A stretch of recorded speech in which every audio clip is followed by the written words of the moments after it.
welcome back to the Rec Room Radio Hour podcast. I'm, as ever, your very humble and always contrite host, Michael Lundy.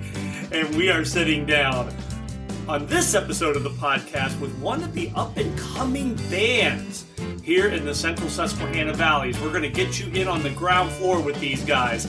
They are great. They are a lot of fun, and I hope that as you listen to this episode, and it runs a little long, but it's okay. I hope as you're listening to this episode, you realize how much fun and energy these guys have. We are talking on this episode with Ian Teeth, Ronnie Reign, and Bobby Bonz, better known as Kitchen Teeth.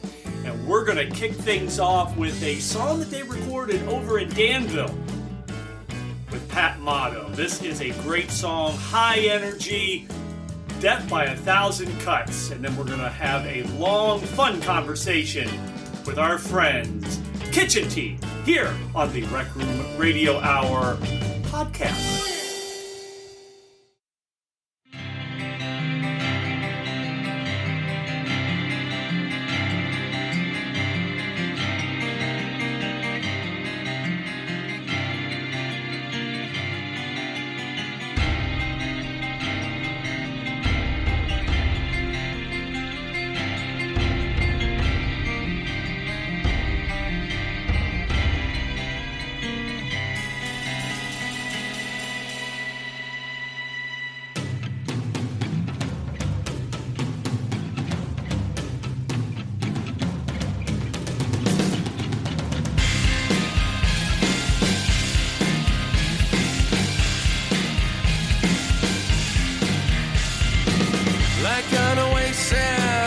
In a wasteland, shines off the glass right where the lightning meets the sand.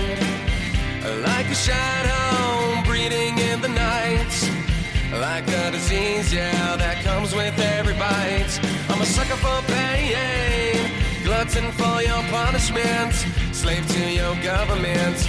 Come on, baby, mistreat me. I'm a sucker for pain, addicted to the twist of the knife, victim of your appetite. So when you cut me deep. So you're feeling tough, wanna like it rough. Come on, try and find me up. Fill my cup, light it up. Give me a death of 1,000 cuts. My bed of nails is comfort soft. It's where I dream you make each other scream. So crucify me, burn me at the cross. 'Cause I can't get up without the chaos.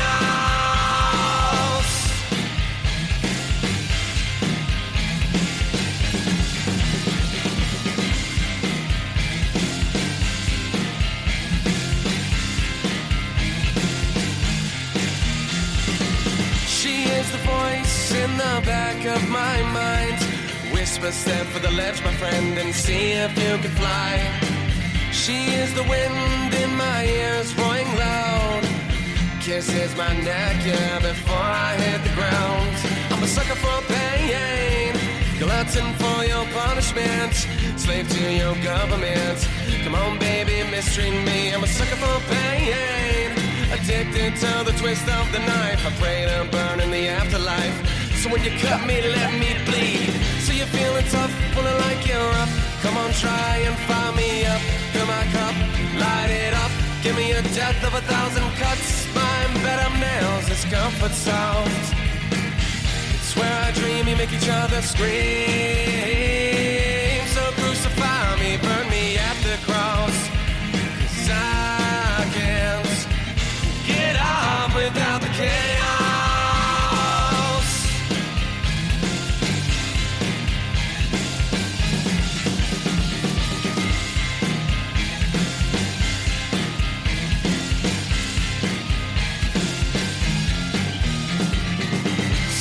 Time if you're feeling tough, one more chance to fire us up. Fill our cups, light us up. Give us a death of 1,000 cuts. Some better nails is comfort soft. It's where I dream you make each other scream. So crucify me, burn me at the cross. 'Cause I can't, you can't, we can't get up without the chaos.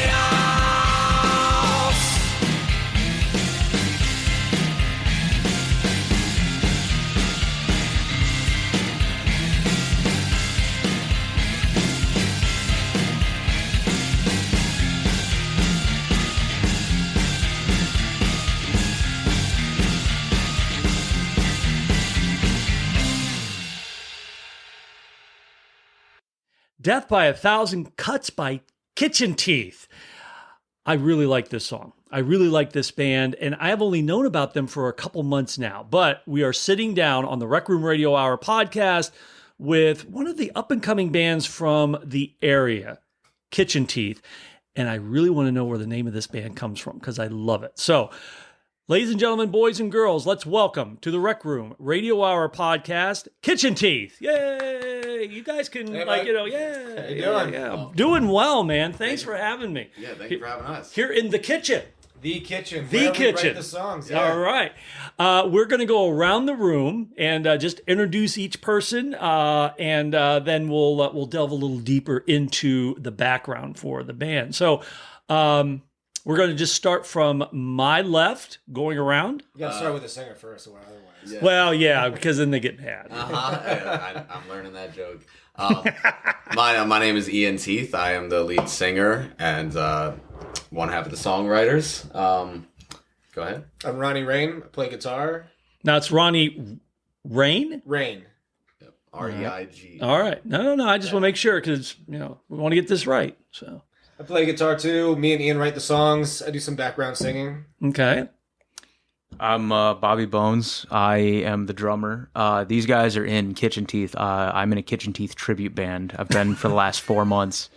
So I'm just now caught up. Like I've got everything learned and The tribute band's doing better than us. Yeah, but that's where the money's at now. Tribute band. So you're smart. You're smart. So you guys are based out of Bloomsburg, not Muncie, correct? Correct. Okay. Yeah. Most of us, anyway. Most of us. Yeah. We'll talk about that in a minute. Let's really quick. Ian, what's your background? Where were you born? Where'd you grow up? What's your Yeah, so I'm not from here. I'm actually from Maryland, small town there. Well, come on. Small town where in Maryland? Yeah. What's the name? St. Mary's County. Okay. All right. About 4.5 hour drive from here. So that's where I was born. That's where I grew up. Okay. Moved here in 2011-ish. Moved back to Maryland 2017 and then came back 2019 and reconnected with Ronnie, who was one of my friends when I first lived here. So okay. just in time for the shutdown. But I never did any, the only music I ever did before Kitchen Teeth was rap. So yeah. Oh wow! All right, so really quick. I mean, were you musical as a kid? Okay. Elementary school, percussion, all throughout middle school, drums and jazz band and stuff like that. Mm-hmm. I loved my drum set. I had CB drum set that I got for Christmas or my birthday as a kid, and I loved it. And I played wrestling theme songs on it and stuff every night, annoying the neighbors.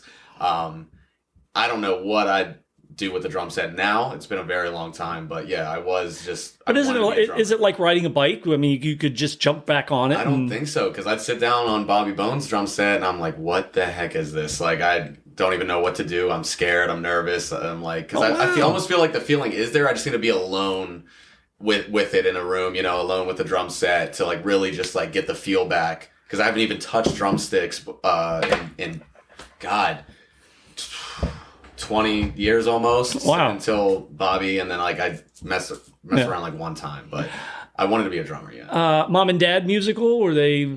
My grandmother was a music teacher. Okay. All right. I believe here in Berwick area. Oh wow. But other than that, I mean, my dad was a huge rock fan and stuff, Okay. and my mom loves Fleetwood Mac and Four Tops and stuff. So both of them were big fans of music that got me into kind of where my taste is at.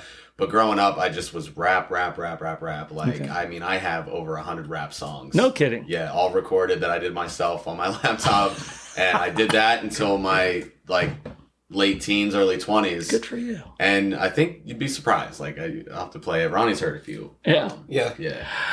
So you're the vocalist for Kitchen Teeth. Yes. All right. Do you ever just want to rap? Or do you rap at all with Kitchen Teeth? I got out of rap.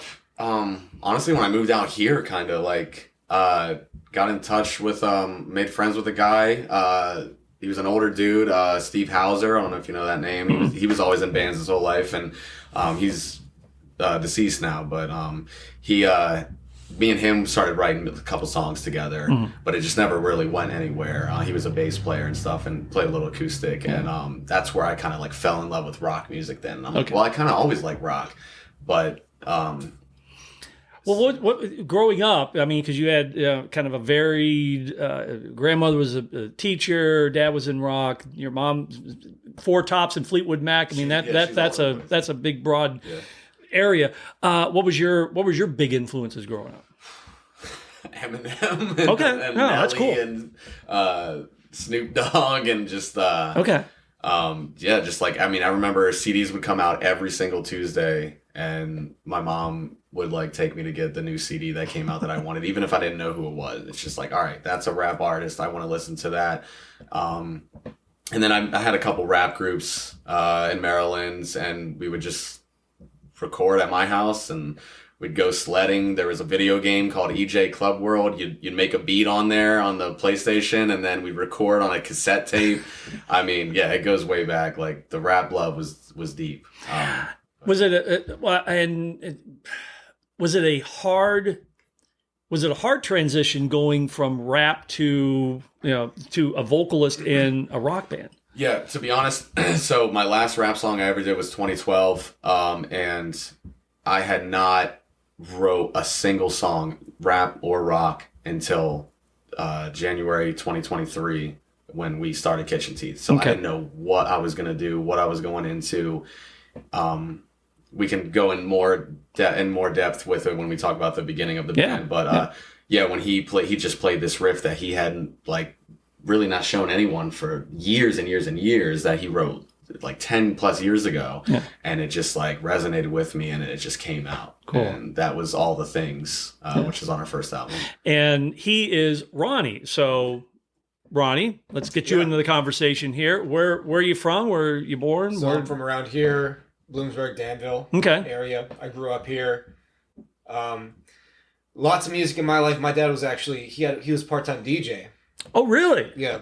And he had his own business called Mercenary Sound, so there was always music around. Oh, DJ, like going out to party. He wasn't a radio DJ. He was a DJ, went out to party. At bars, cool. And clubs. And plus, back then, there was less rules, so they didn't care if you brought your kid along, too. So I was in a lot of bars and clubs as a kid. Lots of music all the time. I started playing guitar like mid-teens or something, and then that just always took off. My one friend played guitar too, so we were always like kind of back and forth. Look what I learned. Well, I learned. Like kind of competition. And I think that like helped like snowball it to like, okay, like get good instead of getting lazy and you just putting it down and forgetting about it. So I think that helped a lot. And then we were always writing songs. So like since I was a teenager, I was always in bands, always writing songs, always in cover bands, tribute bands, stuff. But you were writing songs at the time when you were a teenager. Yeah. Yes, since then. Wow. Yeah. Big influence with you. Like, so your dad was a DJ. Was mom musical? Not so much. She was a nurse. Okay, yeah, nurses are not musical. I know that for a fact. She was a good cook. Okay, well that's good. But big influences on you though coming up, guitar playing, songwriting. What's your big influences or touchstones? It's kind of a mix because my dad was huge into Rush, which I also loved. Oh, Alex Lifeson. Alex Lifeson's great. And the Professor. That's actually an Alex Lifeson signature guitar right there. Which it's the one in the middle. The Les Paul, the Epiphone? Yeah. Okay, we'll get some pictures of that because, Rush is cool. Yeah. So very progressive, and Alex uses great open chords and weird chords, and I always loved that. It wasn't just straightforward blues. It wasn't straightforward power chords. It was like he experimented a little bit, so I love that. But then also, I was a teenager, angsty, and I got into Guns N' Roses too. Okay. Which is like kind of almost the opposite. I was gonna, that's a jump. Yeah. So it's kind of like a mix of that. Sometimes I'll want to like find those weird chords and say something. And then also sometimes I want to thrash out. Yeah. So it's like always like a mix of this. Cool. I can hear that on the songs that I've listened to. I think I've listened to pretty much the whole CD, Save Our Sanity, and I can kind of hear the thrashing, but I can also hear that That Lifeson kind of thing, though. Yeah. I mean, Lifeson. Let's go down a rabbit hole really quick with Alex Lifeson. What an underrated guitarist he is. Absolutely. I mean, you've got Geddy Lee on bass, and the keyboard stuff that he did, plus a vocalist, and then you have Neil Peart, who has no peer, I think, in rock drumming. Sorry, I mean, no, someday, you'll get that. Get there, yeah. But no, he has no peer in rock drumming. And then there's Alex Lifeson, who is a great guitarist, but he's just overshadowed, I think, a little bit by those two. So yeah, it's good to hear. They're all legends up there. Oh my gosh! Unfortunately, he's like the one that gets he kind of gets just like a little bit. Yeah, I agree. But he's got another project out now, so and he's making beer too. Like I see his little commercials all the time. Yeah, good for him. He's still having fun. Yeah. And another thing about him, he just seems like a genuinely good guy. Thank you. When I was growing up, I thought Rush was the most pretentious band because all I listened to was their music. And for a lot of reasons I can go over later, I got into them late in life, and it's like, what a great... These guys don't take themselves seriously at all. Oh man, the videos they've come out. Oh my god, they're goofy as hell. They're funny. Oh my gosh, they can laugh at themselves. But the history of Rush, if you listen, there was I think they did them for their tours, and it's like this history of Rush, and it's just like hilarious. Yeah, they're in this sausage restaurant, and they're oh my god. Okay, this is why you want to do a longer thing because we can go down rabbit holes. So I do like that point that you made that you can hear some of that influence. Because I was wondering, like, from you of an outsider listening to our stuff, once we tell you all our influences, which I want to come back to mine because this has nothing to do with like Eminem and stuff. I was gonna say I don't hear a lot of Eminem in there. Yeah, but we'll come back to it after Bobby and Ronnie finish. But, we can. Yeah. But yeah, I'm interested in like if you can like, oh, okay, I see that and I hear that. Yeah. But go on. All right, so we went down the Alex Lifeson rabbit hole. So what else? What else you got? You've been writing songs since you were in high school, teenager. Oh yeah, since I was a teenager. Yeah. Still writing songs. And still playing guitar and still learning. Like the learning never stops. Yeah. I'm in 2 other bands, and they help me learn too. Now, because this is not their podcast, but are the other 2 bands, are they similar to this, or are they something completely different? Are you playing in like a country band or something? No, the other 2 bands are just cover bands. Okay. Which is a lot of fun, and they kind of keep my chops up too because I'm the lead guitar player, so I'm always learning solos. And I just kind of steal everything I learn and bring that here. But we're Ronnie's favorite. I bring that to songwriting. So, like, I'm glad they're always got me learning new scales and new shapes and all that stuff and ways that I can use my songwriting better. Yeah. So, I appreciate them being there. All right. I just want to put a fine point on this. And this is, we're not going to mention the names of the other 2 bands and that. I'll put you on the spot, and we can edit this out if we need to. What do you enjoy more, playing the covers or the originals? Oh, the originals. Okay. Sure. All right.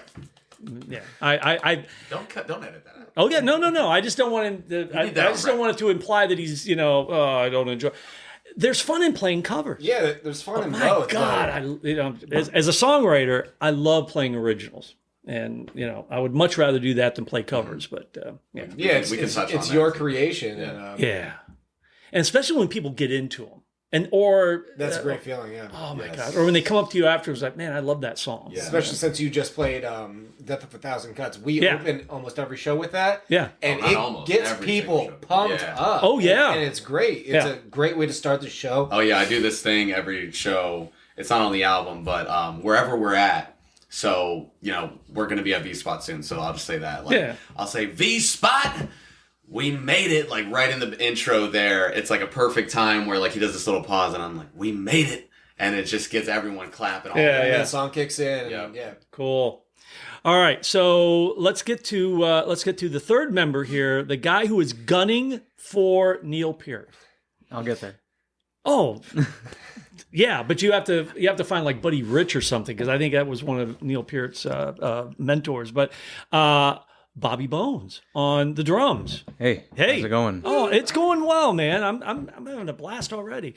So, where are you from? Where'd you grow up? What's your influences? You know the drill by now. So I'm from pretty far from where the other band members are. I drive here about an hour every he's week already for practice. Oh my god! You gotta get an airplane. Oh, he's already complaining about Well, the now, 40-minute drive. Were you born in Exeter? Was that where you were Yeah, born?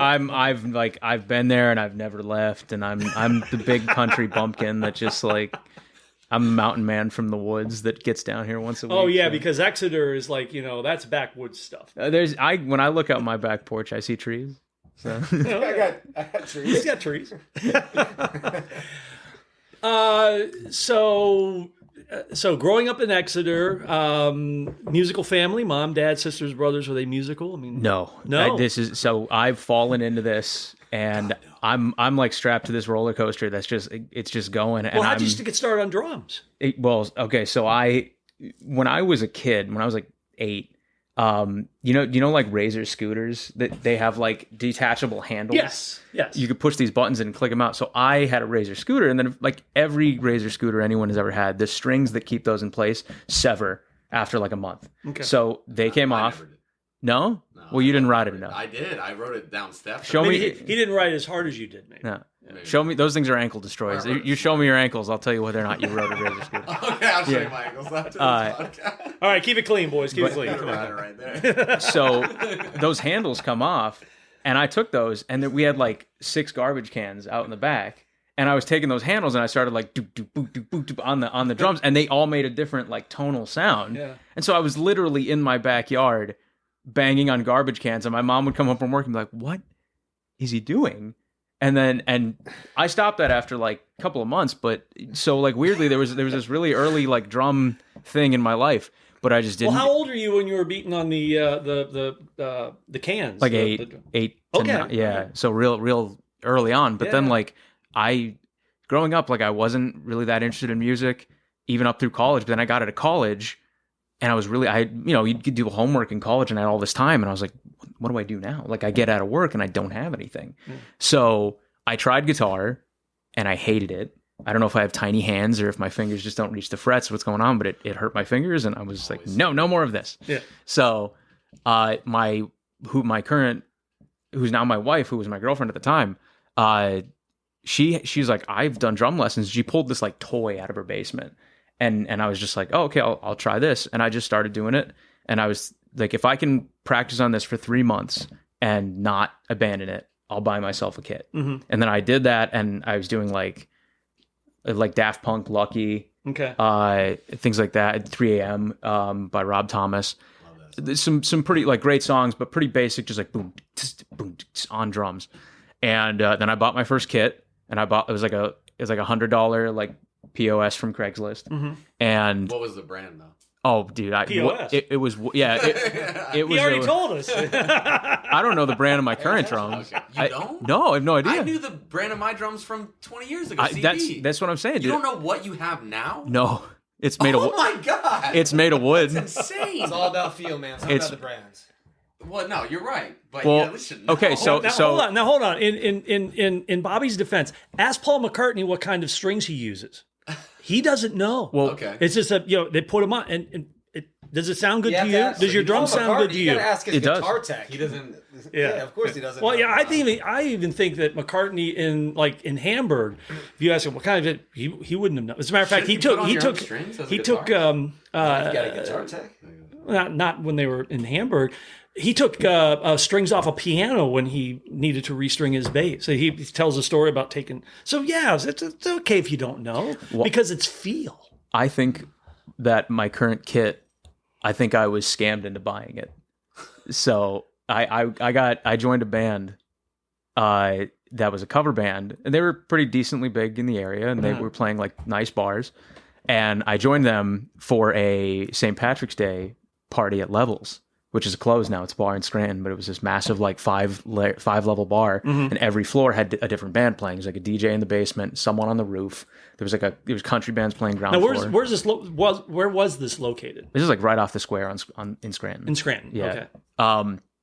But they hire me as their drummer, and then I get there and I bring my kit, and they're like, "Well, you're a good drummer, but your kit, you need a better kit." I was like, "Okay." Oh, this is the POS you got off of Craigslist. Yes. Okay. Yeah. Right. And I was like, "Yeah, okay, I get it." And so what we do is they go, "Oh, we know a guy who's going to be at Levels for our gig." So we show up to Levels for the gig. This guy plays his set, does his tear down, pulls everything off stage, and he's like, all right, so it's going to be, like $550 for this kit. And I was like, all right, well, if I'm going to be in this band playing out, I'm going to need something better. So they sell me the kit. I play the show. And then the next day they fire me. I knew that's where it was going, dude. I knew that's where it was going. Oh, jeez. Why, though? Why? Because they just need to sell a drum kit. There was an extra kit laying around. And then the other drummer comes from behind the curtain like, all right, I'm back. Oh, my God. You thought we were never going to get rid of that. Is that what happened? The other drummer came back? I think they did bring back the other drummer. Yeah. Oh, my God. Because what they told me when I joined the band was like, oh, we're not sure. He's got like a new job or he's busy or something. And then I think they were just like, yeah, we're just going to go back to our old drummer. So you start beating on with the razor handles, beating on the cans. How many years between them and college when you pick this? Because I have another follow-up question after this. So how many years between that? 14. 14. Like until I was like 21, and so 22. your girlfriend at the time, your wife now, was a drum teacher? No, she took some lessons. Oh, when she was took younger. some lessons. Okay, Yeah. all right. Oh, My drum teachers, one of them's in a band. He's in 2 bands. He's on Street Ave Boulevard. Yeah, we just met them. And then he was and still is in Kali Ma and the Garland of Arms. That's Anthony Montini. He was my first teacher. Okay. Did your wife? Did your current wife? We'll just go. Did your wife stay with the drums because she took lessons? No, that's why she had it. Current wife. She's my only wife, but what I mean is like she's currently my wife. At the time, she was my girlfriend. She was your girlfriend. Yeah, I thought we made that clear at the beginning. The girlfriend and now wife. Okay, so she didn't keep up with the drums. No, that would have That's why she gave it to me. I see. All right. But wow. it's been a very strange ride, and the weird part is because if you ask me what my influences are, to absolutely honestly answer you, if we're talking from age like 10 to age 22, I'm a huge loser nerd, like Sonic the Hedgehog music, and like just weird video game stuff, and then as I was like joining cover bands, they would be like, all right, well, let's do Blink-182. And I'd be like, all right, I got to go listen to everything they've done. And they're like, what do you mean? You've never heard? And no, absolutely not. Yeah. And then one of my drum teachers was Chad Zaliga. Mm-hmm. He was the drummer on the Phobia album for Breaking Ben. And I show up and he goes, okay, so let's get the question out of the way. Most people want me to teach them the songs on Phobia. And I said, what are you talking about? I just want to learn the drums. And he goes, oh, okay, weird. He goes, you ever listen to some of my stuff? And I said, no, I've never heard Breaking Ben. And he goes, what do you mean you've never heard Breaking Ben? I was like, I've never listened to their stuff. And he's like, oh my God, I've never had a student that wasn't like, hi, I'm here to learn Diary of Jane. So yeah, but that's the case with every band I've been in, that they'll do material that I've never learned. So, but I think there's something to be said to that, because you don't have any preconceived notion about what, you can make the song your own as a cover band. As much as you can with a cover band. Yeah. If I could jump in too. Yeah, go. Some of those Sonic the Hedgehog songs were kind of bangers because I remember there's a Aerosmith. Every time I hear Last Child by Aerosmith, it reminds me of Sonic the Hedgehog. Last Child? Last Child, yeah. Okay, that's okay. I'm gonna lean back on what I just said. I've never heard that song. So. Well, listen to that. It's gonna take you right back to playing Sonic the Hedgehog when you're a kid. I swear. So now that you are a worldly musician now, sure, we'll go with that. Yeah. So if you could cite like a drummer that really, and even if it's a local person that. Like, man, that's my touchstone. That's my level I'd like to get to. Who would it be? I've said, yeah, Ian. Definitely, I want to be like Ian from when he was drumming. Yeah. Okay. Oh my God. Yeah. Are there recordings of him playing the drums? No, I'm okay. All right. You don't know that. Well, none that I've heard. Well, he was recording rap. You never know. My mom came to my concerts where I'm playing the drums. The two I go with are Dave. Like a talent show? No, I was in the jazz band. There was concerts, like all the parents and students, and like I had to learn these songs. I was playing the timpanis, the triangle, the drum set, the wood blocks. I was all percussion entirely. You know some terms. Speaking of jazz, I've got more background than you do. Well, really. Come on. No, I'm joking. I actually really wish that I did like some marching band stuff. Mm-hmm. If I knew I was going to be doing this, I would have gone back. I was going to do marching band, and then I never followed up on it. Yeah. But I go back, like I watch like Whiplash, and I'm just like, I will never have You have seen that. the chops to be able to do that. I'm trying a lot of jazz drumming stuff now to just get into it, but dude, like French grip style, like upside down, it just doesn't. My fingers don't like it. Yeah. But I mean, the two drummers that I would cite with my very limited musical knowledge, I've said Dave Grohl, and then thank you. Go ahead. Sorry. Okay. No, because we're going to circle back. Go ahead. Dave Grohl, and then if I could. If there's a drummer I could say I would be confident that I'm a skilled drummer if I can match his talent, it would be Tool, Danny Carey. Okay. So, but again, these are complete pipe dreams for me that I'll never. No. You'll miss every shot you don't take. Okay. A guitarist. I'm a guitarist. Well, I say I am. I'm not really that good, but Trey Anastasio of Fish. If I could be even a quarter as good as him, that's my goal. I'll never get there, but that's my goal. David Grohl on drums. You younger kids remember when he was with Nirvana, was a drummer. I know him from the Foo Fighters, and I didn't know he played drums for Nirvana until like maybe 2 or 3 years ago.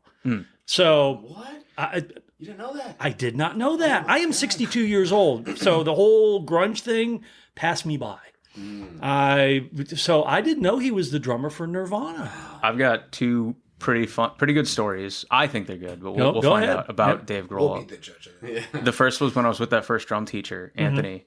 I knew like nothing at that point. So we were doing something with Teen Spirit, and I was asking him like, what does he do with this part? And what he does is a flam, which is 2 sticks that are very slightly offset. It just creates like a louder bang. Okay. So that doom, bam. And I didn't know what that was. And my drum teacher's like, oh yeah, that's a flam. And I was like, wow, Dave Grohl is amazing. Which is just like, do it. So, but the other one was, when I was like 11 years old, we were in New York City, myself, my cousin, my parents, and we're at the MTV store. And my mom's a huge Foo Fighters fan, like massive. And she's at the MTV store, and she was acting weird that day. I was like, what?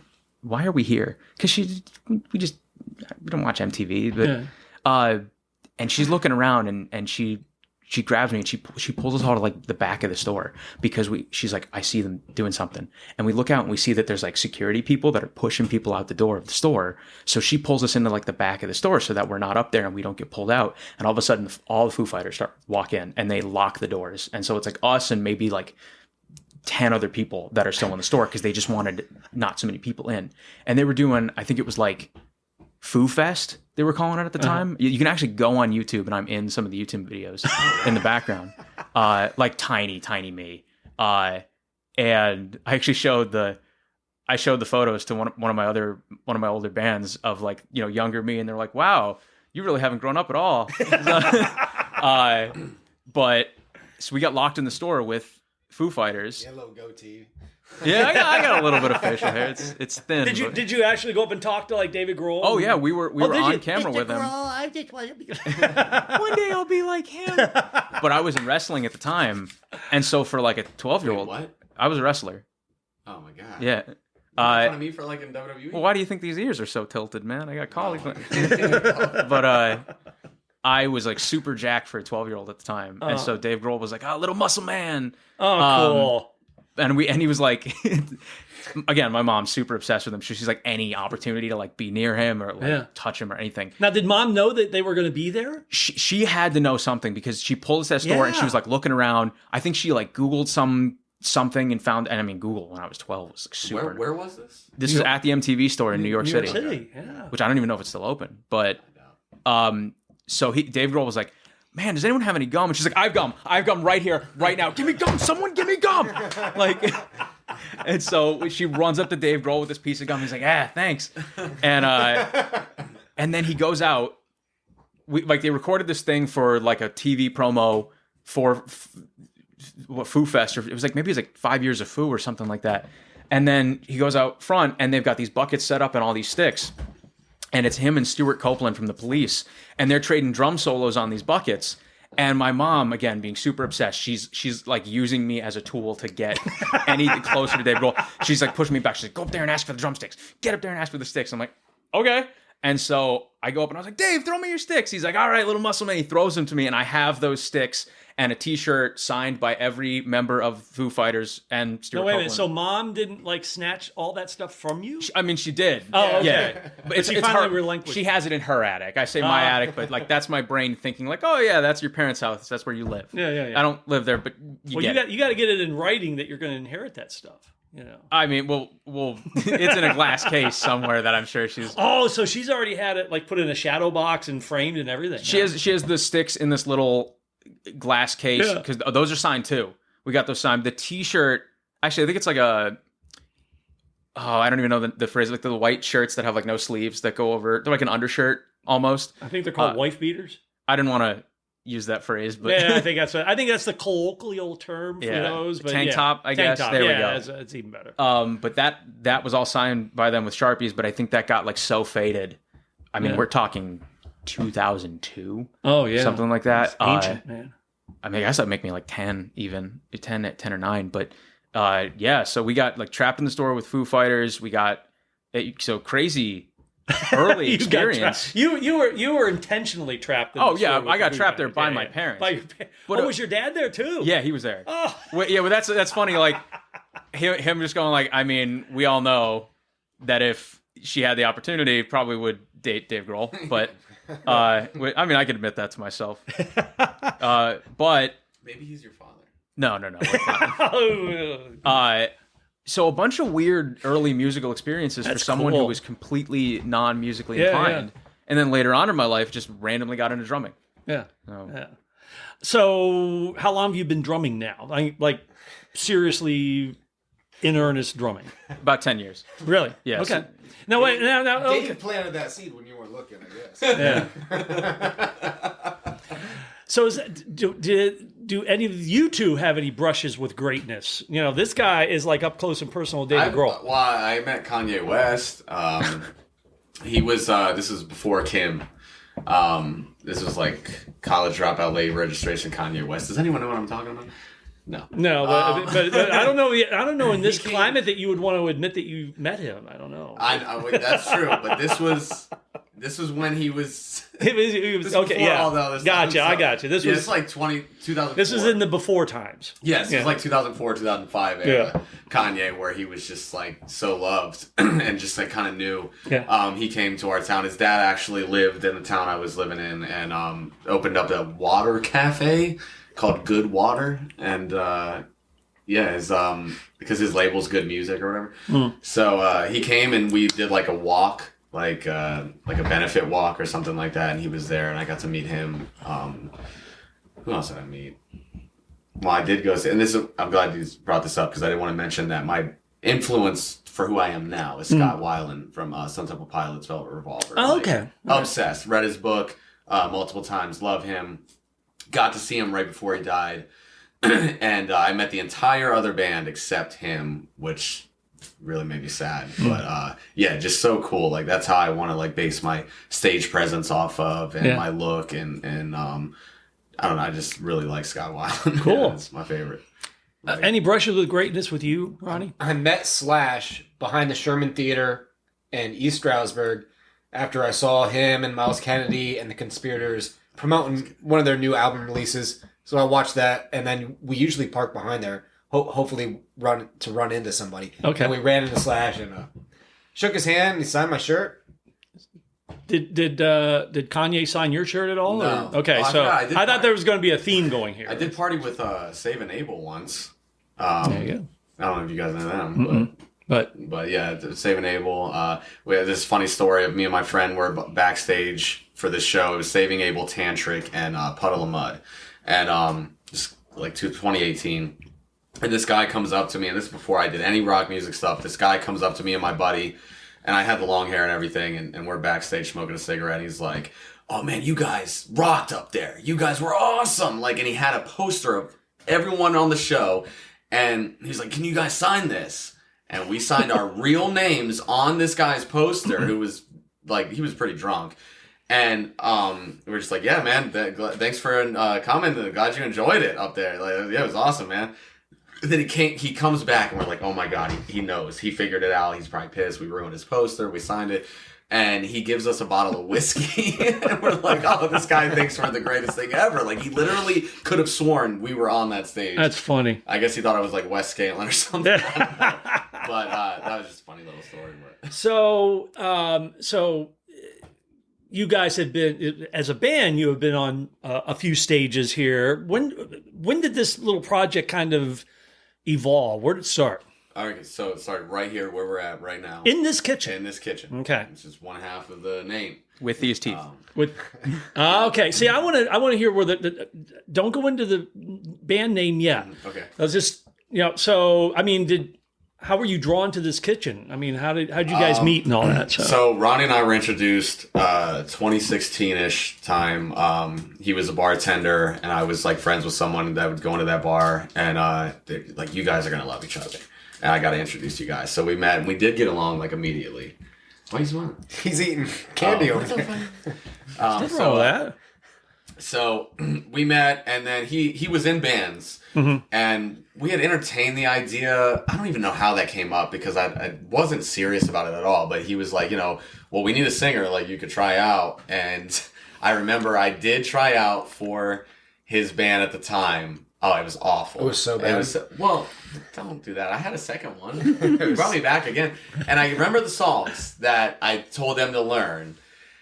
It was, thinking back, it was so stupid that I chose these. It was Toxic, Britney Spears, because we love Britney, and they were already doing a Toxic thing. Okay. It was. We did like a grunge version of it. Yeah. All right. Burn It Down. It was very different. Burn It Down by Alter Bridge. I love Alter Bridge, Miles Kennedy. But you can't match that voice.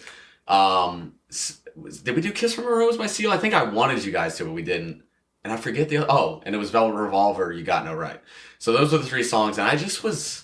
I don't know. But you guys also got me like really messed up when I came over there. I was like throwing up and just like a mess. And but that was normal for us. Right. But I don't know. I just wasn't used to it at the time, and I got really messed up, and I remember I just like passed out and fell asleep. And then he did his best. Yeah. So but yeah, then and that was actually crazy enough, like at my current girlfriend's house, like or townhouse at the time. But we weren't together at that time. But anyway, that never panned out. I moved back to Maryland, came back, and it was like 4 years almost until we wrote our first song, Right in This Kitchen. And I just had a bad New Year's Eve. Came over here, I was like, hey, it's time. I just called him. I said, it's time, man. Let's write that song. And he's like, all right. So the time span between the gig and calling him up, at how long? Ballpark. The gig. Yeah, when you play, the tryout. I'm sorry. Yeah. Oh my God, that was I tried out 2017, and then we didn't write this song until January 1st, 2023. So, wow! And you just called him up out of the blue and said, Well, we were friends again. Yeah, we were good. We were still like, real tight. But it was like a random call of like, hey, it's time to write that song. We had been talking about it, teasing it. And so I came over, and I'm thinking like, there's no way we're going to come up with something. Like, I haven't written a song in forever. I've never really written a rock song ever. This is going to be impossible. I'm going to embarrass myself. And he had this guitar part that he was like, he just had in his head for, over a decade that he never really like brought out. And I was like, that's what I want to do, man. That's what I want to do. And that was all the things. And he had some of the chorus like already in his head and stuff. And he was like, well, I had this to it.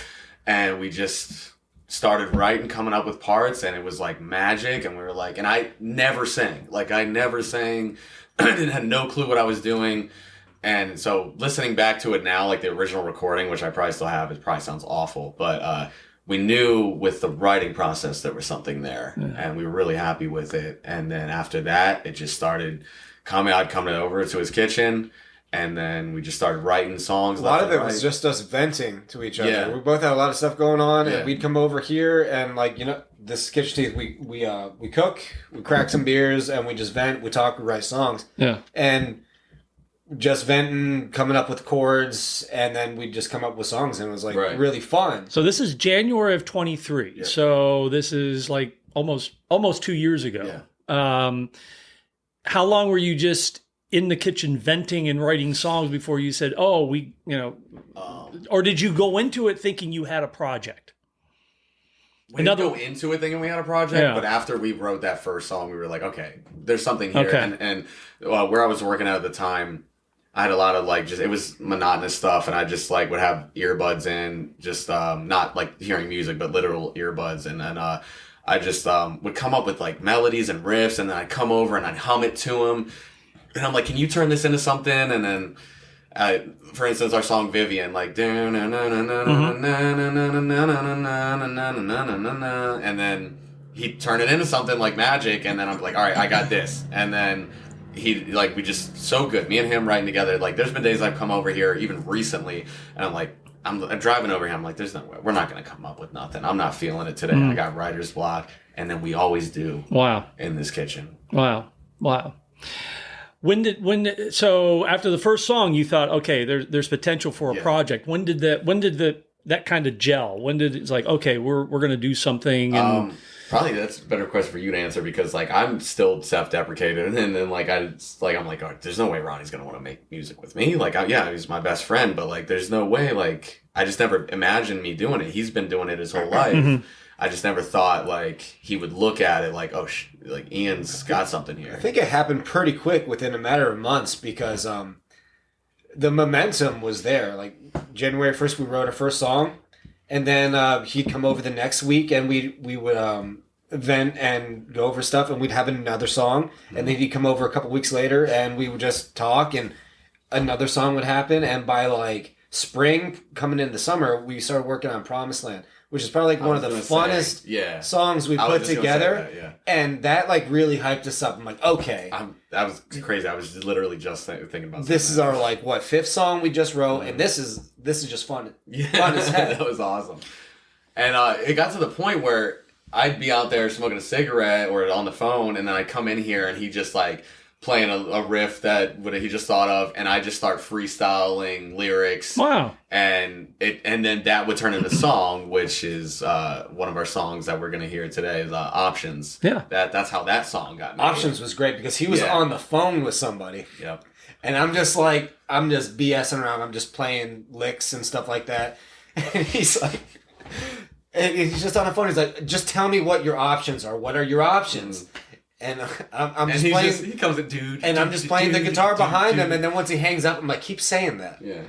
And we wrote Options. We were laughing. Yeah. So we thought hard. it was the dumbest song ever. Thought it was so but we were like, but it's good dumb. Yeah. Okay. All right. Well, we're gonna get Bobby to join the band here in a minute. But let's. It's a good time. Maybe let's spin Options. Okay. And this is off of Save Our Sanity. Yes. Yep. Yeah. So anything else you want to, because you literally just teed it up with the writing in that. Anything else you want to add to it? Well, it's one of our catchier songs. Yeah. People love it. Quick little story. Yep. When we first played it out at an open mic at the Old Forge in Danville, this guy was there performing too, and he came up to us and he said, "Look, your guys' stuff isn't my cup of tea, but Options, that I would play." He was like, I would play that song. He's like, that was awesome, and that was the first time we ever did it. Yeah. All right, so it's Options, written right here in the kitchen. We're going to get back to the kitchen here in a minute. We're going to get Bobby to join the band, but this is a song that people want to play, and I hope it's one you want to listen to. Options, Kitchen Teeth, right here on the Rec Room Radio Hour podcast.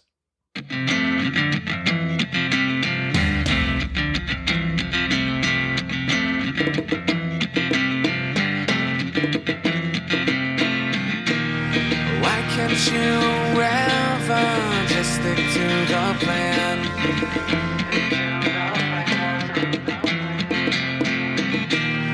Why must you make me feel less like a man?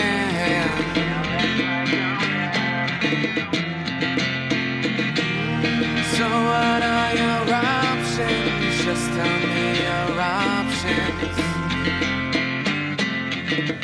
Oh,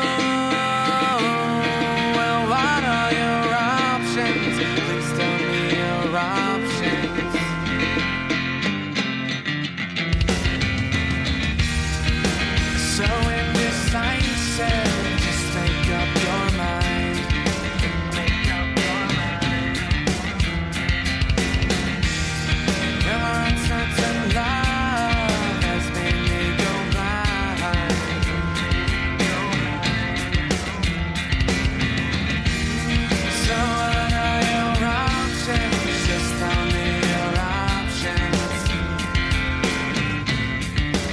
You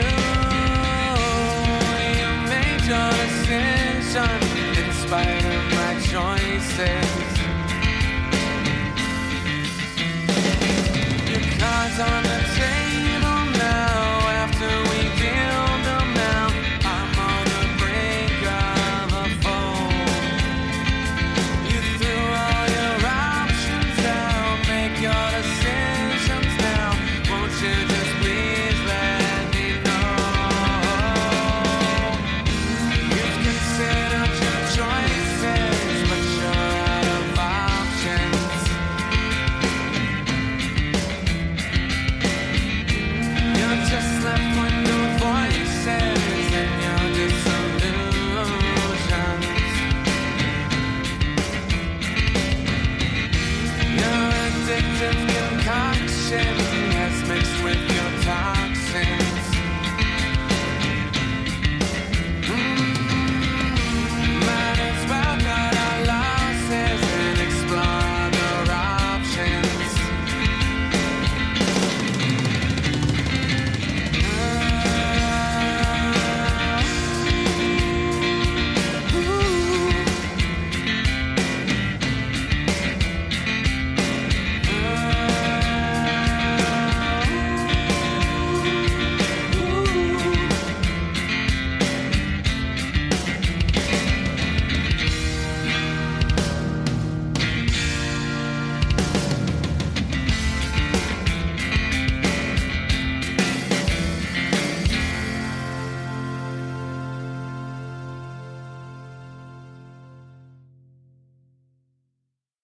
Options, Kitchen Teeth from their album Save Our Sanity. And that was written right here in the kitchen that we're sitting in right now with the band. Now, so you guys were in here writing, just the two of you, and then the germ of the project. How'd this young man get involved, Bobby? How'd you work your way into this ensemble? So the long story short is that they posted to Facebook, and I was really monitoring the group that they posted to for a while, because I was in the music scene, the band scene in the area of, like, back in 2017, 2016. Okay. And then I've been kicked out of every band I've ever been in up to this point. We're not yet in this one, but Some red flags there. we might. We'll see. We'll see what happens with Kitchen Teeth. We have talked about that. Why was he kicked out of everything? Oh, see, now here's that whole thing we were talking about. You know, oh no, they're gonna kick him out of the band right here. No, don't do it. But actually, I think the last band I was in before I had, like, kind of hung up my hat was the band that sold me the drum set. Oh, And then COVID hit and everything stopped, and so I was just like, well, that's probably going to destroy the music industry, like, around the area. And so I hadn't been anything since COVID. I think it was like late 2022. I had started being like, okay, well, maybe I'll try to find something, but I'll just sit around and I'll wait for something, like, really good. Yeah. So I just, like, been looking at Facebook groups, and, like, there's like a lot of people do, like, Craigslists. There's musicians Craigslist. A lot of people post to. Although I will say every band that I've ever checked out via the Craigslist they've usually not been a great prospect. Like anything off of Craigslist. Like anything. Now I'm going to be the exception to this rule. And again, I don't like this to be about me, but the percussionist, the drummer that him and I have been musical partners for the last 10 years. Yeah. Craigslist. Well, that's 10 years ago Craigslist, though. Oh, okay. Oh, it's different now because I have not been on it since then. I forget about Craigslist. Oh, yeah. Is it still used? The Scranton one's active. You guys have I believe a Danville one. Is that? Yeah. Or Williamsport. Yeah. Craigslist. There's Williamsport. There's Wilkes-Barre. Yeah. I haven't been on it since then, and I have no idea why we're not. So okay, so you're monitoring the social media and the internet, looking for that special project. Yeah. Okay. And I had put out a post, and he got back to me really fast. Because I was like, no, this is mine. I want it. You can't have it. Now, how did you know? They had their music on the post, and yeah, but the album was already out at that point. Yeah. I think in my experience, the toughest thing to find in this area is a good singer, because there's so many good bassists and drummers, and Is he about to give me a compliment, Ollie? The instrumentals are always fantastic in all of the bands I've tried. There's a million guitar players. Yeah. You know what's weird is it seems like drummers are rare. I never thought that, but there's like since I've joined Kitchen Teeth, a good solid one like drummers are usually crazy. Well, I'll tell you what. Usually the crazy ones. Yeah. Here's what's really hard is to find a good drummer that locks in with a good bass player. we don't have one. which we don't have. Yeah. We don't. Well, I'm just saying. I mean, that's even Speaking of a good when drummer. you can. Yeah. His first ever beer is being had right now. I just want to put that out there. We're going to get to that in a minute. Okay. But okay, so their music was on the post that you responded to. So had you guys recorded some of your songs already? Yeah, the whole that's a good segue to plug our friend Patrick Motto.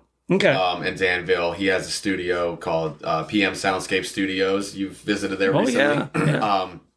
When you go there, you feel like you're at home. Yep. It's very comfortable. Even cats. There's cats that you wouldn't know were there. Yes. Yeah. They live in the ceilings. Yeah. And I know all their names by now. I could rattle off all of them. And there's 3 dogs upstairs. That's crazy right. too. But love Patrick Motto. Great musician. He's got an album coming out soon too as well.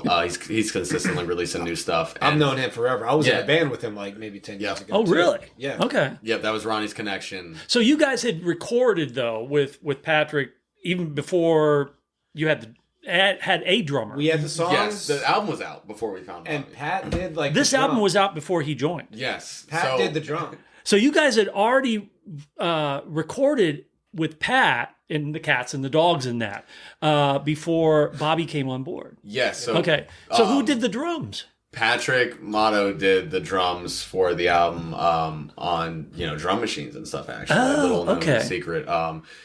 He didn't write them all, but so we were doing drum tracks live. And we had like in-ear monitors, and we had to time everything. Hold that thought. Okay. Hold that thought. Okay, so you're on social media, and you see this, and you listen to it, and said that's a good fit. Yeah. Is the drumming style on this kind of? Did you approach it with the drumming style that's on the CD, or what turned you on the most? Yeah. The drums, the songs, My picture. His voice, apparently. Yeah. I mean, everything was pretty high quality, but like I said, when I heard Ian singing, I was like, okay, they have something that can actually work here. You never told me that. I did. Well, but favorite Can't tell you too much. favorite song, Vivian.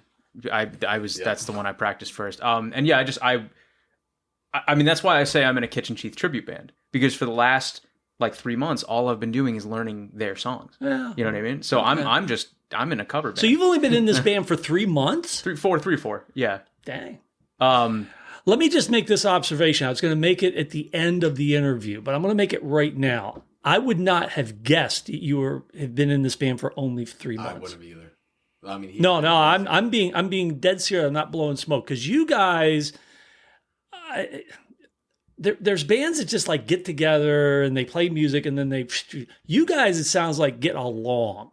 You guys sound like you get along, you like each other, and number one, you seem like you have fun. So these guys, I've said it already. I'm a nerd. I'm a video game player. I'm a Dungeons and Dragons dungeon master. I'm weird. No, that's not weird. Go ahead. I joined this band, and this Ian goes, "Give me the weirdest things you got in your wardrobe," and I'm like, I've got. Is that like the first question he asks? Ian's. I mean, look at him. Look at the scarf. Look at the shoes. Look at the shark. That's what. Oh wow! Dang, man. Get him. If you go on our Facebook, like you can scroll down, you can look at the pictures of Pipeline. They've got him like laying on a couch, like the Michael Jackson Thriller album, with like a baseball bat that has our name on it, and he's got new shoes every day of the week. Yeah. So well, just for the record, the shoes he has on now are like this. They're like a lime green, neon yellow snakeskin. Yeah, I was gonna say it's like safety yellow snakeskin. You just rattled that off. Oh, yeah. How the heck I didn't see those? But I don't notice. I thought you would have seen them by now. No, yeah. I don't notice that kind of stuff. I had them right in your face the whole time. They're like talk about my shoes. They're like the same color that like construction vests. Exactly. They're safety yellow, man. Yeah, so you're at Pipeline. He's doing the Michael Jackson. Okay, so go ahead. So he tells me like, okay, send me your weirdest wardrobe outfits, and I'm like an office guy. I send him like button-down shirts, and like I have like one sweater. Yes, he does. He was sending me like pictures in the mirror of him. Yeah, and I'm glad you brought this up, because I wrote this in my notes when we were talking about funny stuff. the three of us took him to the mall. We took him shopping, and we because I'm very into the look. To me, it can't just be the music. Okay. There's enough musicians out there. There's enough people making songs. Sure, the song's probably great, but you have to leave something in someone's mind of like, I remember that guy that he was. What was he wearing? That was so cool. It's entertainment. That's why I do the eyeliner. You gotta do everything. Yeah, I do the eyeliner every time, even if it's an open mic. I'm wearing eyeliner right now because we're on a Michael Lundy podcast. Yep. Like, I gotta wear the shoes. Like, anything to be different and stand out because there's so many musicians doing the similar thing. Yeah, and that's huge for me is the image and pageantry of it and the presentation. Like, I got something. Well, again, it's got to be fun, and that's part of the fun. Now, let me just give you an aside, Bobby.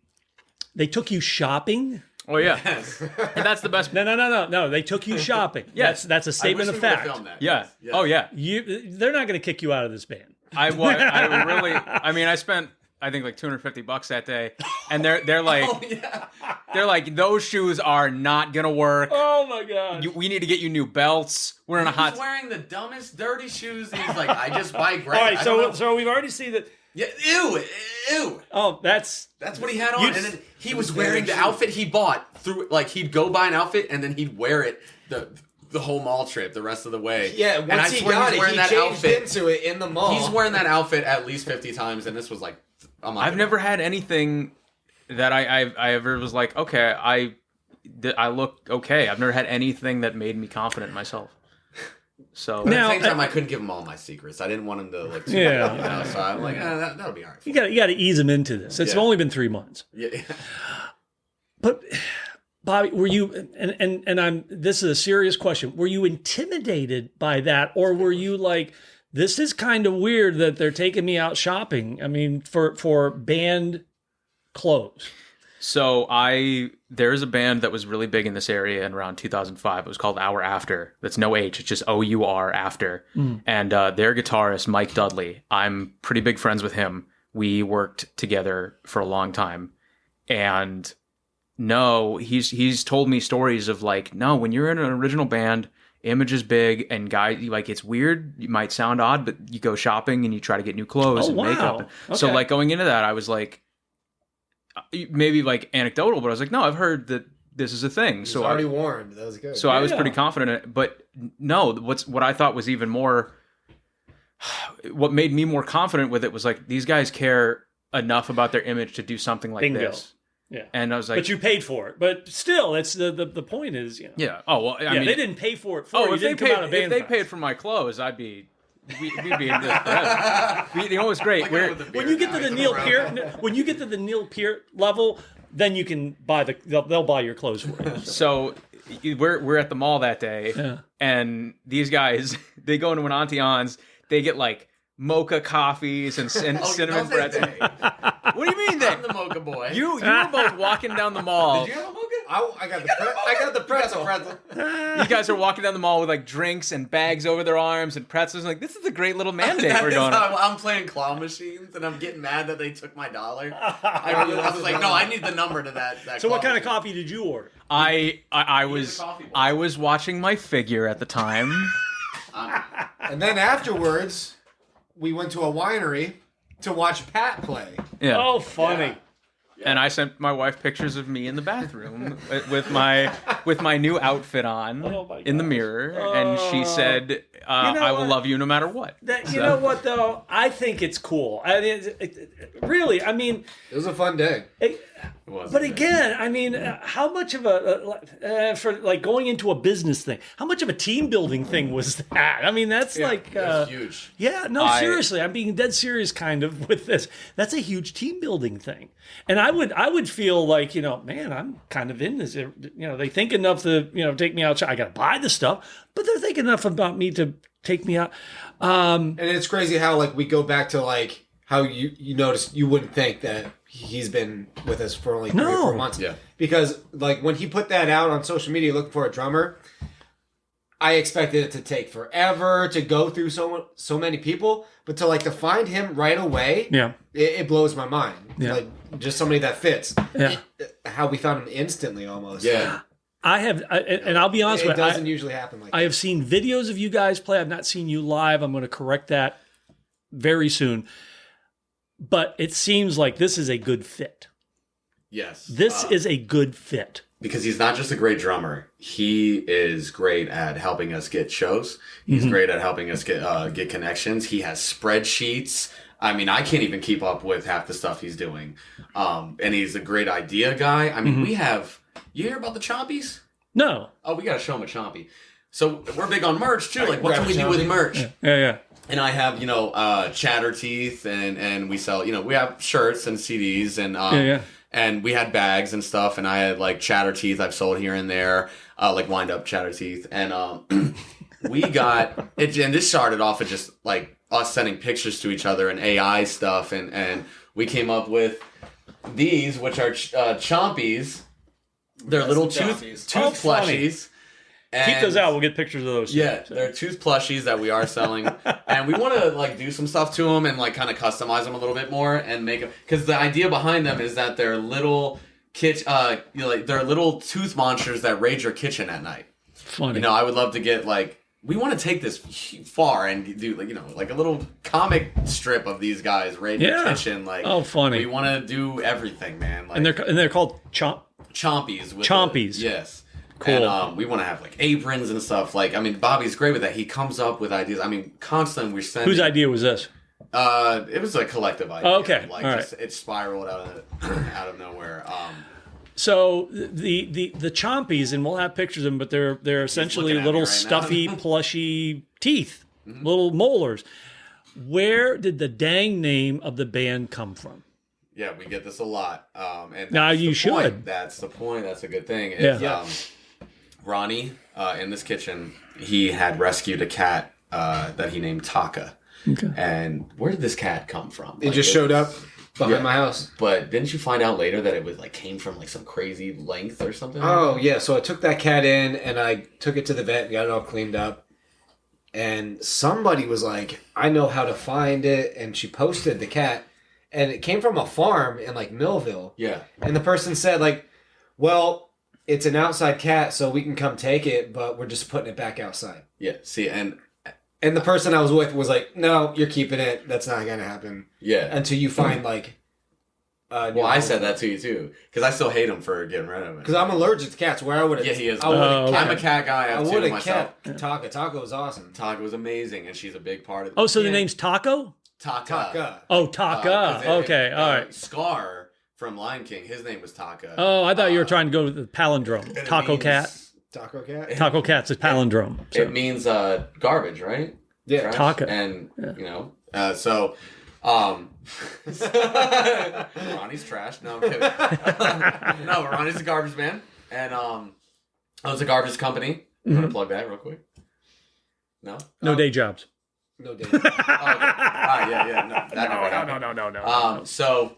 But Taka is a major part of this because I'm and me and him, we're just kind of having a good time, and I'm a little buzzed, and I come up to Ronnie, and we're in the kitchen and sharing all these ideas, and I'm like, what if we call ourselves the Kitchen Cats? Wait, before you get to that. Oh yeah. Every time we wrote a new song, every time we had a good idea, we'd start laughing and stuff, and every time we had a good idea, the cat would run through the kitchen. She'd get the zoomies. Oh, okay. And the cat would run through going...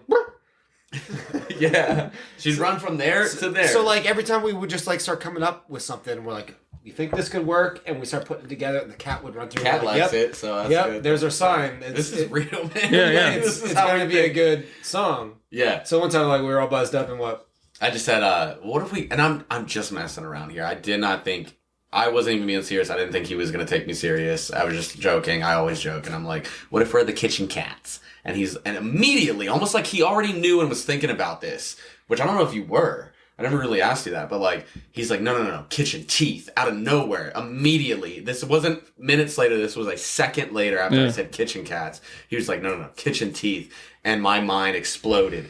And I'm like, oh my God, dude, what? And I'm just like, ugh.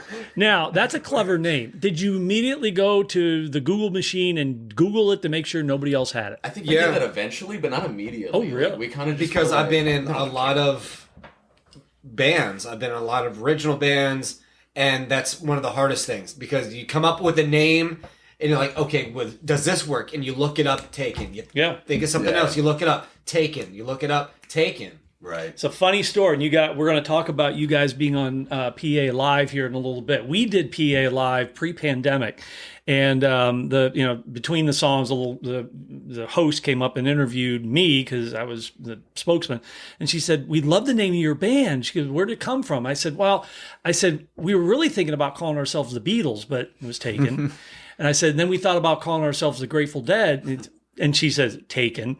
And I said, and that's when we came up with this name. So yeah, all the good names are taken. Yeah. Yeah. And I think bands try to think of what sounds like a band name, Yeah. And they kind of go with something cliche, but Kitchen Teeth is so out there. It's not cliche. It's unique. And we got the chatter teeth going. Yeah. There's so many things you could do with it. Yeah. So we were all kitchen cats though. Kitchen cat. But everything happens in the kitchen. But this was pre-Bobby though. This was pre-Bobby. Yes. Oh my God. Yeah. Way pre-Bobby. Yeah. Bobby wasn't even born yet. Oh, that's okay. He was Rob at the time. They have trouble getting into bars with me at my age. Oh, really? Stop. Oh, yeah, because, you can only play till 9 o'clock, though, right? My mom gets mad if I'm up after my bedtime. Despite the gray hair. You've been out with those kitchen teeth again. Yeah. I always wonder, I say, what does your wife think of us? Because I'm like, me and Ronnie, we're huge personalities, and, I don't know if he's been around people like us, and if she's been around people like us or met people like us, and, so I just wonder, when you came home with the new outfits and stuff like that, what she thinks of and the chunkies. Well, he prepped her because he was sending her photos of. Yeah. I gave her the rock eyebrow in the one I was. So Ian, we didn't hear from him in the chat for a week after that. So I'm Ian's therapist. Ian calls me a lot with things that are going on in his life, and to give you an idea of what my wife thinks of the both of you.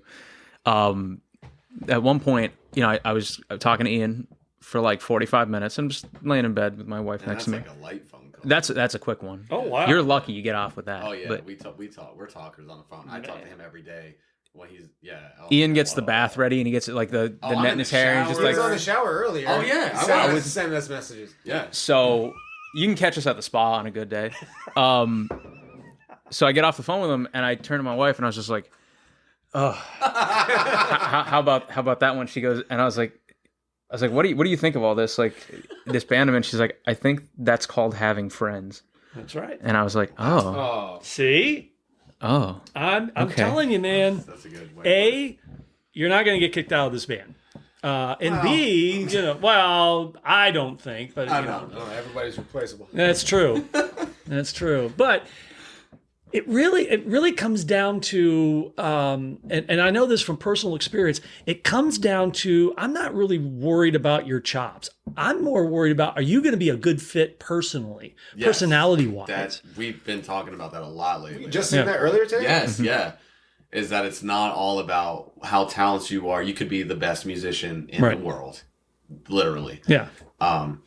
If you're not a good fit for us and what we're trying to go for and our personalities and what we're trying to do sound wise, because we're trying to be different, then it doesn't matter what you sound like. Yeah. And it seems to me, again, just from not knowing you guys very long, it's palpable the camaraderie that you guys have. So I think you're safe, Bobby. I really do. Sometimes I think Bobby's going to kick us out. I think if could happen. You never know. I think in a couple more weeks I could finally stop sucking my gut in around them and let my true self out. And Dude, I might make us cheesesteaks any second now, so don't even worry. That's about true. It. We're going through this interview, and Ronnie is going between takes, going over and chopping peppers, and it's so.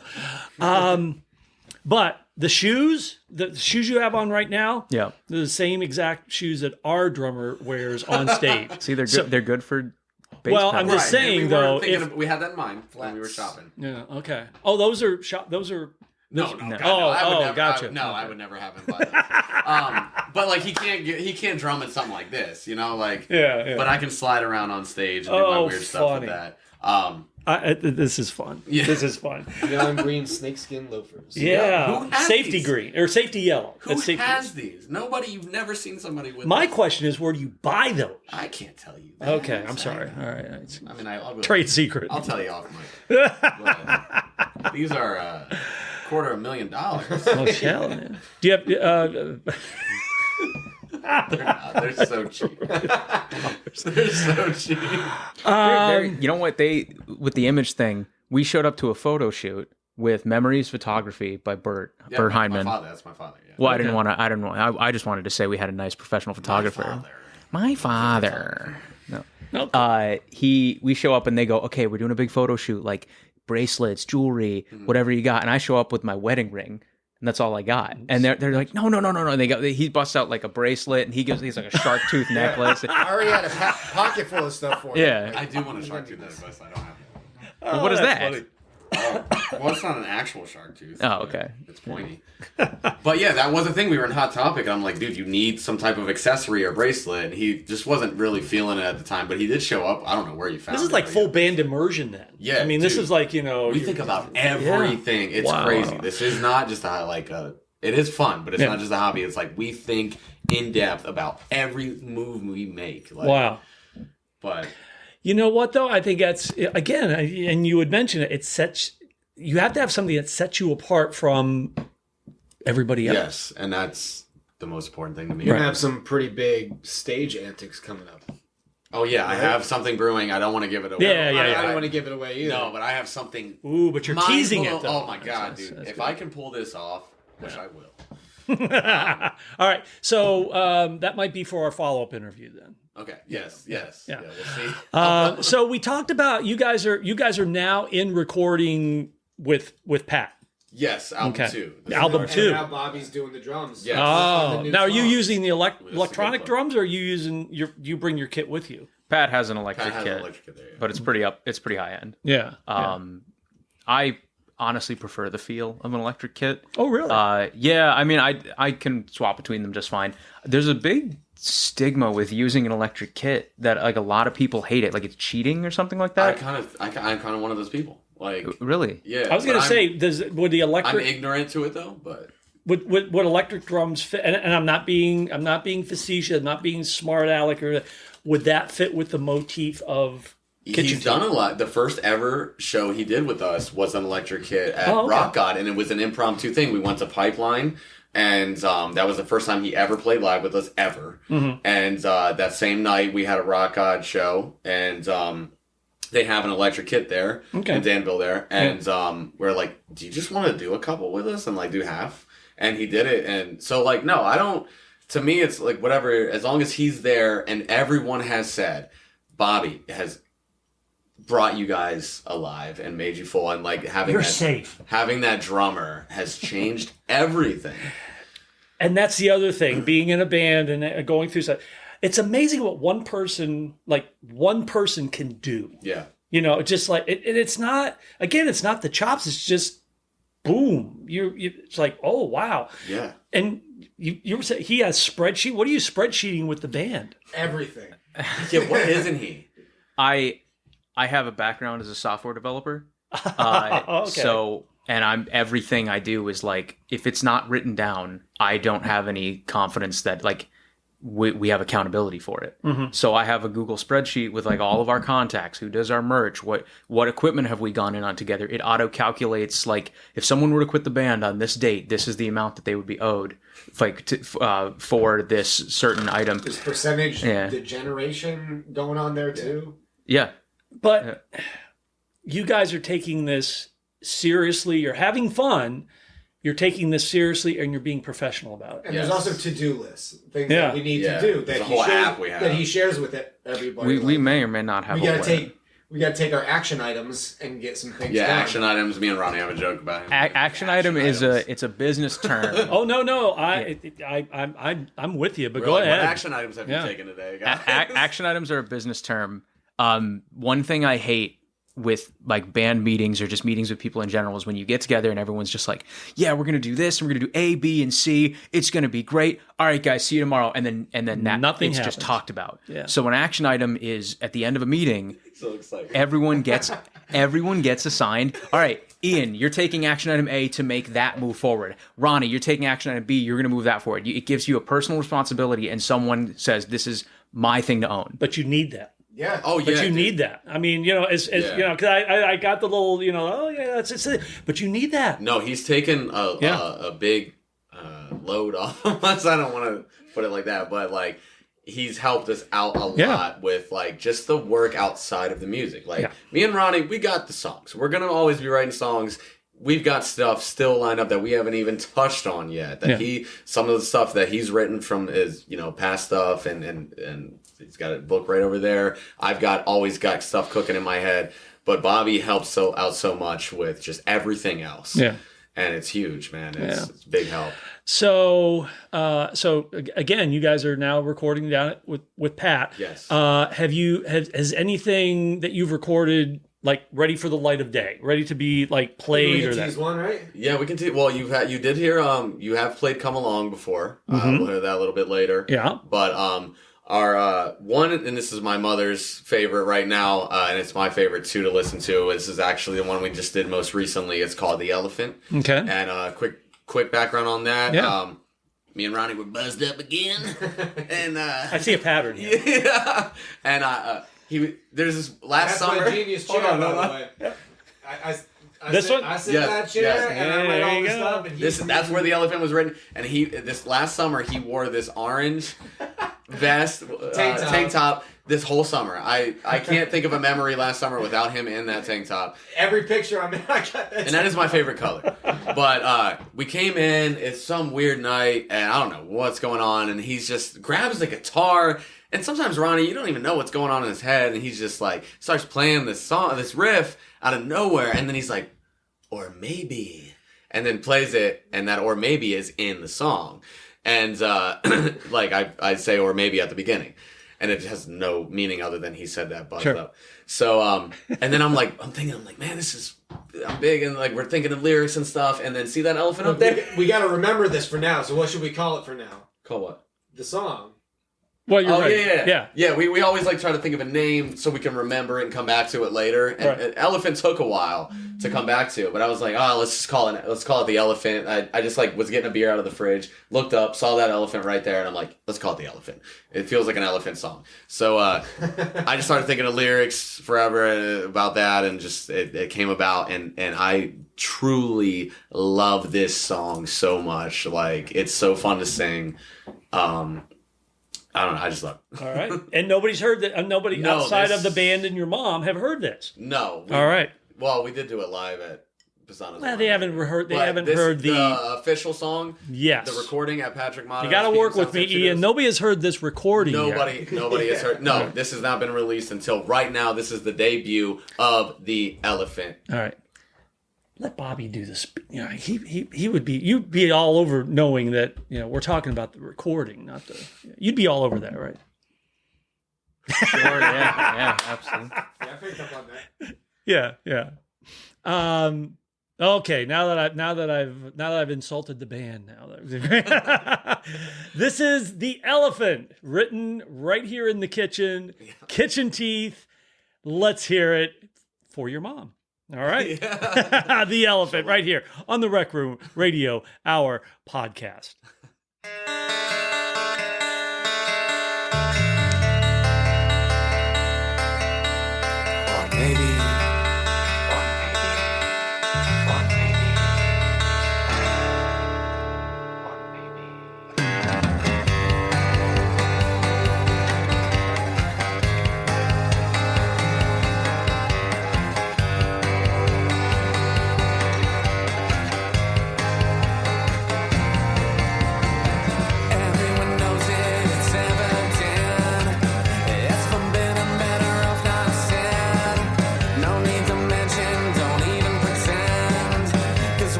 The Elephant, brand new. I mean, that is brand new recording that we have. Nobody has heard that, so we're kind of debuting on the podcast here.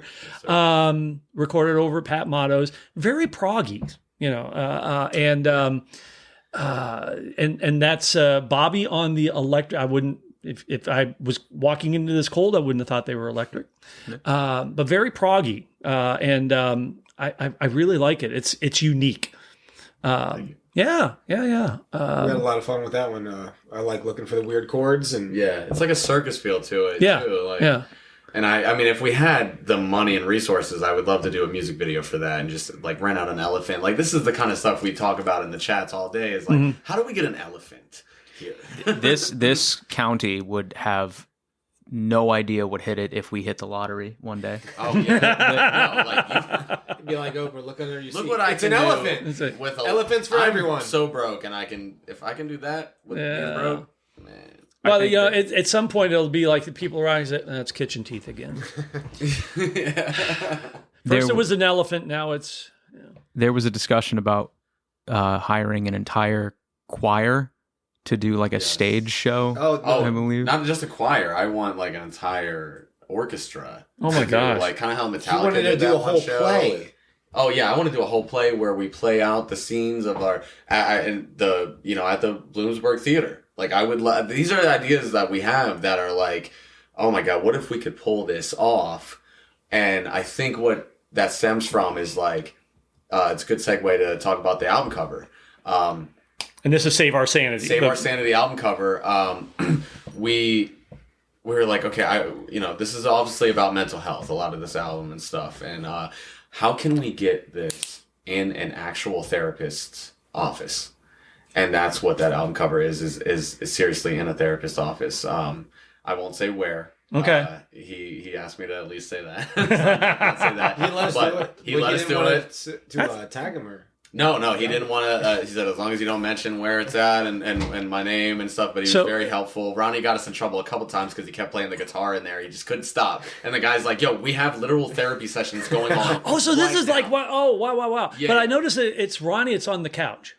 Well, we're in chairs back to back, but see how Ronnie's so like, yeah. Oh, I thought he was on a couch. So cool. No, we didn't have an actual couch in there. We wanted one. Oh, okay. But we did what we could. We have like our banner on the ground, and then my dad extra guitars laying around. Yeah, and this was taken by my friend Danny Downs. He took the picture there. He was so nervous and scared. He was like, "We're gonna get in trouble, man. We're gonna get in trouble." I don't know. And like he did, the therapist did come in and say like, "Hey, keep the music down," but we're in there with musicians. What do you expect? Yeah. And then the back of the album, my dad took that.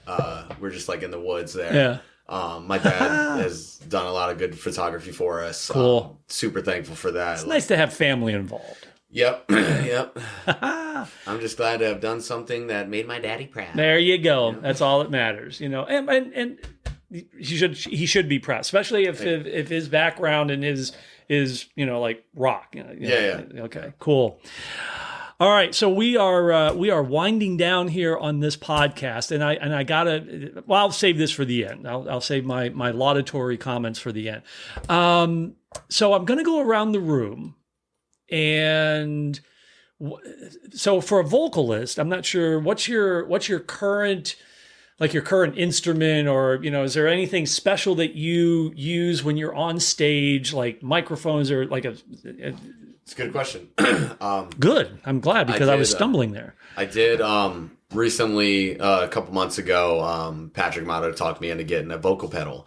And so, oh really? Yeah, it was almost $400, but I love it, and I haven't even scratched the surface to what I can do with it and the effects and stuff like that. But it was definitely a purchase worth making. And now, what will this pedal do?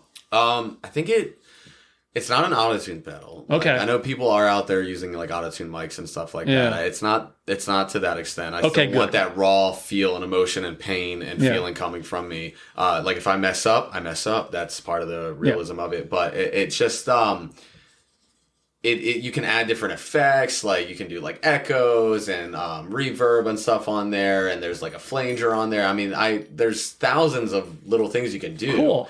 And I haven't even I have to go to Pat's and like mess around with it more. But so that's what I'm using right now. It's kind of new. I've thought about, like implementing like a shaker. I have a finger shaker or like a tambourine or something like that. But and I just got an acoustic, my first acoustic that Ronnie's gonna train me. But Bobby made a good point. Yeah, we'll see how it goes. I don't know. I mean, unless you really want to play, it's always weird. And again, I'm talking about bands from when I grew up, but Roger Daltrey started playing playing rhythm guitar with the Who. It's like, no, Roger, no, you're the singer, the front man. You're the front man. This is what I like, because I kind of second guess myself a lot, and I put myself down, because I'm like, we got this these amazing. I'm surrounded by these amazing musicians, but like, what am I doing? Am I bringing enough to the table?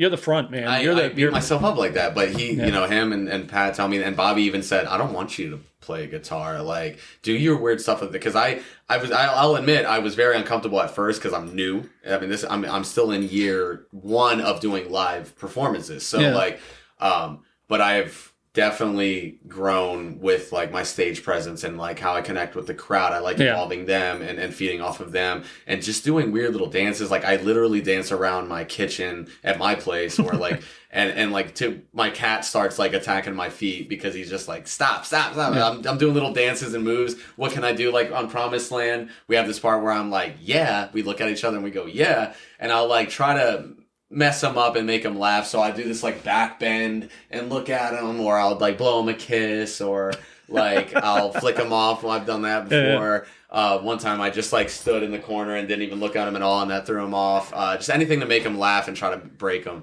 What was the one thing you did when we were practicing here? You opened the oven. And I opened the oven and looked in the oven and I said, yeah. Just anything to make Ronnie break is good. I try to like everyone in the band, I try to give them a little thing that I do with them each performance. Cool. And that's what I want to do. Like, I don't want to just stand there. That's what I'm like, I left my mic stand at Pipeline, and I don't even like have one really, aside from this one like pain in the ass one we have. But I don't need a mic stand. I don't want a mic stand. I want to just walk around and roam around and do weird stuff. Yeah. If you want to play guitar in the studio or practice or whatever, I thought that'd be cool. But, it would help to write some songs, because I can't always like come to Ronnie right away with, hey, I have this idea. So like if I can learn enough to just write a couple songs here and there. Because it's weird to see. I mean, there was even a period of time when Jagger was running around the stage with a Telecaster. I think, no.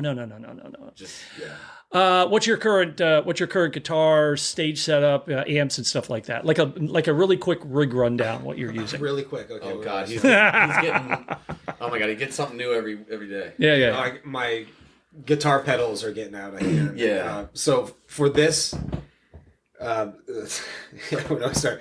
I got a Koa Taylor acoustic right now. So it's made out of koa, which is a tree that's only grown in Hawaii. So yeah. Oh, you don't want to know what this costs. The best way I can describe it. Now, what model level is it of Taylor? Do you know? Is it a 3, 4, 5? I do not know. Okay, all right, it's fine.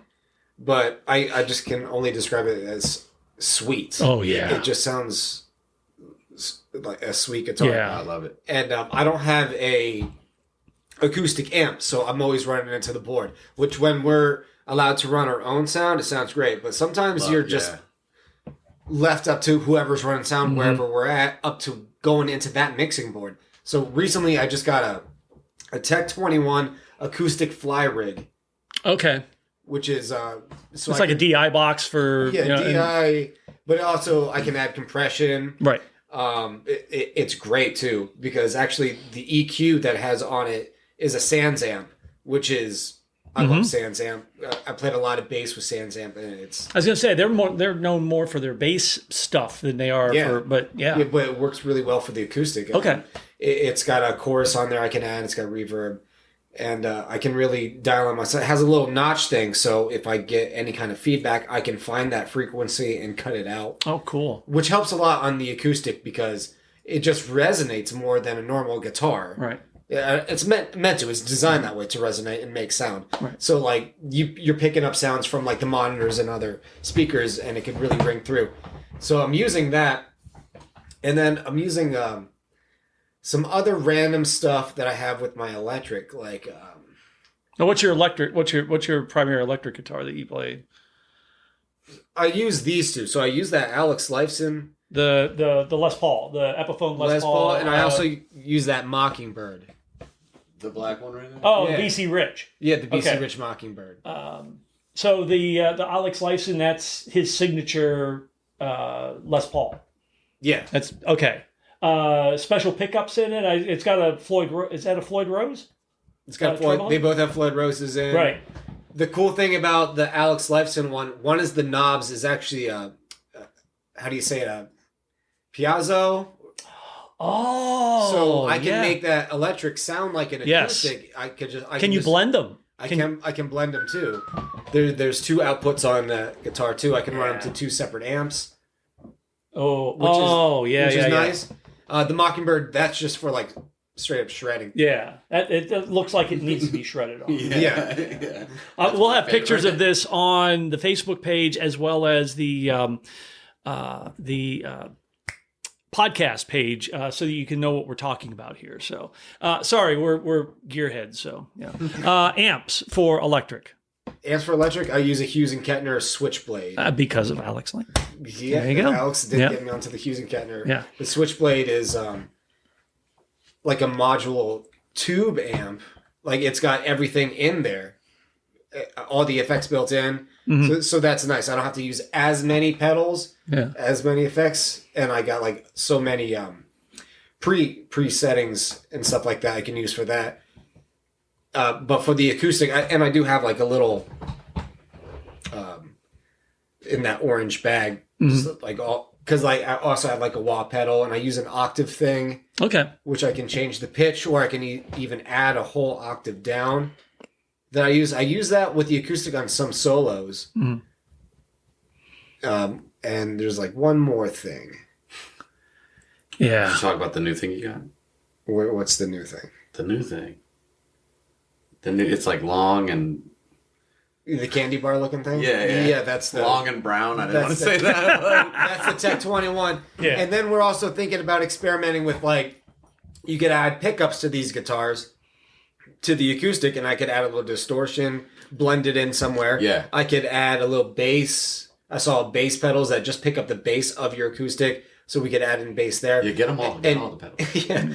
You could land the space shuttle with this pedal board, it sounds like. So. Oh, dude. Cool. And even like one that when like... he's setting that up, I'm like... Turns your... what it picks up into strings, like violins and all that stuff. Oh, wow. So like, that's worth experimenting eventually. Yeah. Bobby, what's your current? And you better mention the new purchase you just made. Yeah, what's your current setup for for live gigs and that? So, I just don't know gear like at all. Okay, I went ever since picking. We've already talked about this. It's cool. Purchases though. You got the drum mics. Yeah, I mean, I purchased some drum mics. I don't know the brand of those. Mm-hmm. I think they're Behringer. I believe they're Behringer. But I'm so like practical. Yeah, it's just like is it made of wood and does it go when you hit it? Yeah. Talk about the new fun purchase you just made though. But again, with our image being something, we're so big on, we were doing an open mic night at the V Spot, and we just wanted to kill that gig. We wanted to show up and light up the room. Yeah. And we know it's kind of dark in there. And the last time we did it once, and when you look on the video, do you remember in like Monsters Inc. when they have the magazine photo? Oh my god! And yes, the guy's like covered by the sticker, and he's like, "I'm on a magazine." Yeah. We saw the photos from the gig, and it was like, and I was just gone. You couldn't see me, and I was like, I was on NEPA scene. And so I was like, you know what we're gonna do? We're gonna buy light up drumsticks. And so I looked on Amazon and I found them, and I got like same day shipping. This was like the day before, and I was like, so I need these right now. These got to get sent to me. And I so get them. So you paid the extra for the same day. Yes. And oh yeah, he literally got them the next day. They like every time you hit either your palm or the drum, they'll change a beat, and it's just like boom, boom, boom. And so I get them, and what I find out is they are horribly heavy. They are. See, like, I thought they were going to be light and cheap. Yeah, they're really they're very high quality. They're fantastic quality. Do you use them for the whole show or just I did, yeah. Well, he loses drumsticks left and right, so like I'll look back. Yeah, you do. They're flying everywhere. I'm looking back. He's got one wooden one and one light up one. Yeah. Well, I never lost one of the light up ones, but at one song we did Elephant at that V Spot. It was the first time we'd ever played it. So I was like, I got to switch back to the normal sticks. They're too heavy. This is too fast. And so I switched back to the normal wooden ones, and my hands are so used to the heaviness of the light up ones that the small ones at the same spot every time would come around in the song, the stick would just go fly away. And so I ran out of spares, and all I had left were the light up ones. So I was like, and I go ahead and grab it. So he looks back at me for this one point in the song, and I have one light up stick and one wooden one. So I'm just flinging this baton around. That's funny. They're phenomenal, but man, they're hard. They're heavy. They're hard to use. But you're still using your POS drum kit. No. My go-to kit now is the one that I was scammed into buying. Oh, okay. That's right. All right. That's right. The POS was the first one. Then you got the scammer, the scam kit. Yeah. Whatever sounds good, it doesn't matter about the brand. Exactly. If I could say something really quick, because I was in this one band, we're getting a lot of traction. I got a Gibson Les Paul over here. Yeah. And it's fine. But then also years ago when I was a bartender, I bought this gold top Epiphone. With the P90s on it. With P90s, it's like some kind of 57 replica or something like that. I think it's a 50. Or 57 gold. 56 gold top with the P. Yeah, that's like the holy grail of Gibson or Les Pauls. Anyhow, I think it's 56. And I was bartending years ago, and somebody came in and they knew I played guitar, and they said, "Look at this! Look what I got!" And I just got paid, so I see, timing's everything. It's a targeted ad, and I had like $400-$500 in my pocket, but I walked back in the kitchen and I like sorted some stuff around, and I came out and I'm like, "Listen, I only have $200 on me," and they took it. I bought that gold top for $200. Wow! And I love that guitar. That guitar plays better than that Gibson. Yeah. And you're right. I mean, it's, I think we all get too hung up on gear and brand names and all that stuff. Like, See, that's why I like fashion, because I'm like, that's my gear. Yeah. There you go. I do want to get to the point in this band where we're making enough money where I can get Ronnie like a sweet ass guitar for his birthday or Christmas or something, or give Bobby a brand new drum set or something like that. Like I fantasize about that kind of stuff. I'm just like, let's get the best. And just like look so cool out there. I'm like, you need a kitchen teeth guitar strap. You need kitchen teeth guitar picks to throw out to the fans. Like anything. So speaking of gear, is there a piece of gear or something? And this may not be a great question for you, but I'll ask it anyhow. Is there a piece of gear that you got rid of that you want to get back? No, because I haven't been doing this long enough. For that. All right.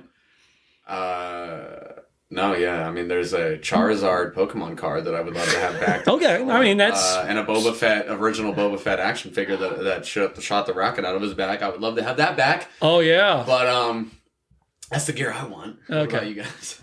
Oh, man. I don't think anybody's ever answered that question with a Pokemon card or a vintage Boba Fett. But that's cool. That's piece of music gear, amp, pedal, whatever that you would want to get back that you got rid of. Yeah.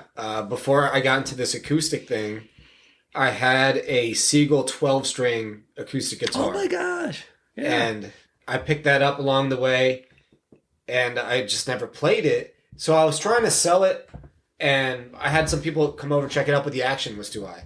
So I went out of my way to like shave things down and file things out, and I got it playing great. And I should have like realized it right there. I'm like, this sounds amazing. Now it's easy to play. Why am I trying to sell it? But I just wasn't playing a lot of acoustic then. So I sold it, and now we're doing this acoustic. How long was this before me and you started writing? Like a day. So now that we're doing this acoustic thing, I miss that 12-string guitar because I could be adding so much stuff. Yeah. On these recordings. That's why you never told me, because I smacked you in the face. So I definitely regret that right now. Yeah. All right. Piece of gear you want to get back.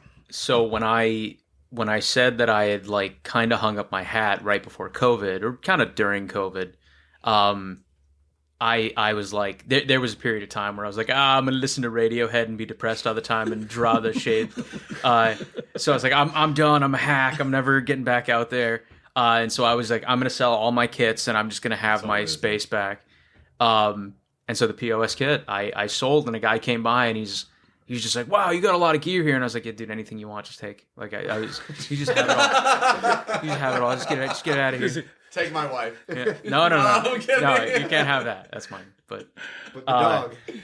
And so he took like, I had to get a new ride cymbal. I think he took my ride. I think he took like all the like one. I mean, took it. I mean, did he exchange money for this? Yeah, but like, okay, like, all right. He's like, just take what you want. How long was this before I put out that ad? How long was that before? This was like 2021. Oh, okay. Yeah. Wouldn't that have been? That would have sucked if it was like a week before. Well, I put that ad out. I kept one kit. I kept the current acoustic, but I had two because every band I've ever been in, they would be like, leave your kit here. And I'd be like, well, I have to go practice at home. So I had two acoustic kits. Yeah. And one was the practice kit. Well, this is a good question. I've never asked you this, and I love that it's led to this. Your kit now that you were kind of forced into buying. Scammed, I think was the term that we... Do you like it, or is it something like? Would you down the line like? And I mean aesthetically, because I'm an aesthetic guy. Like the color and the feel and everything. Like down the line, if we're which we are going to continue to do this. Like, are you going to like look into buying something that's more your personality? Like, okay, I chose to buy this kit. I wasn't scammed into buying it. I mean, I think a good question there to throw back at you is, do you want me to buy a kit that matches my personality? Okay, wait a minute. This is not a band meeting. Well, like, I like Silverchair a lot. I've been listening to a ton of Silverchair lately. And their drummer, like, sometimes he would have, like, every album, he'd have, like, this new kit, but it was so cool looking. And I'm like, well, I'm wondering, like, how you feel about that. Like, if you would get, like, something, like, crazy cool looking. But I think it comes back to what we were talking about earlier, is that does this kit feel right for you? I kind of know, because the rack toms are super tall. Okay, and I'm 5'6", man. Yeah, I like my wife can put the cookies up on the fridge, and I can't get them. So like, when I reach up to those rack toms, it's just bam, bam. It's really actually, I think I could probably time to get a new kit. But what I'm saying, sure, like Hello Pony like makes those. Yeah, Hello like they make Hello Kitty. Yeah, like Hello Kitty and My Little Pony. I gotta combine them both. Like, in all seriousness, Gresh makes a really good smaller compact kits. I mean, you could do. So what I'm hearing is, it's not. It doesn't have the feel for you. No, this is like a workman's kit. This is like, this thing's been knock down, drag out to multiple gigs back of the car. Like, I take care of it, but I'm in truth, like, if it's like, oh, it's got a nick on the side, they're like, you're not in love with it, though. Like, but when I say, like, are you sure you want a kit that matches my personality? Because, dude, like, I like Weird Al and stuff like that, and I want to get like a kit that's got like clear shells, and then I want to, there's like a hole for like a mic at the top of them. What they do is you take balloons and you like put them in there, and then you blow them up and inside the kit and tie them off and push them in there. You fill the kit with like balloons, so it's this big rainbow kit. Like, you're asking a dangerous question. No, I like that. There's a band in Williamsport where the drummer blows up balloons during the show. Yeah. So I mean, it's and then you let it go and just around the room. Yeah. Oh, I can't wait till I get that new thing. They use, I don't know if they still do, but back when I was coming up through in the mid 70s and that, they made clear drum kits. So cool. So we've gone down a lot of rabbit holes, and good question. So this can be you can like host the podcast next time. Is there anything that we didn't talk about that you wanted to talk about? Yes, the fireworks story. Yes, the fireworks story. Because this was we're big on skits that we were doing for a while there. We've kind of fell away from that, and we need to get back into it. But we were trying to come up with like skits and stuff like that to do to like make us stand out and get people to come to our shows. And this was one of the things that Bobby Bonz like saw ahead of time before joining us. That was like, okay, these guys are having fun. And so we did this firework thing, and it didn't go as planned. It was for the Scrantastic Spectacular that Patrick Motto got us into. Which at the time we were like, oh my God, like we're doing the Scrantastic Spectacular in Scran, like this is huge. Like July 4th. This was our third show ever. It was July, it was July 3rd was when we did it, but it was for July 4th and stuff. So, and Pat like closed out the show, and we were just like, all right, how can we make this interesting and get people to like want to come? So we shot this video.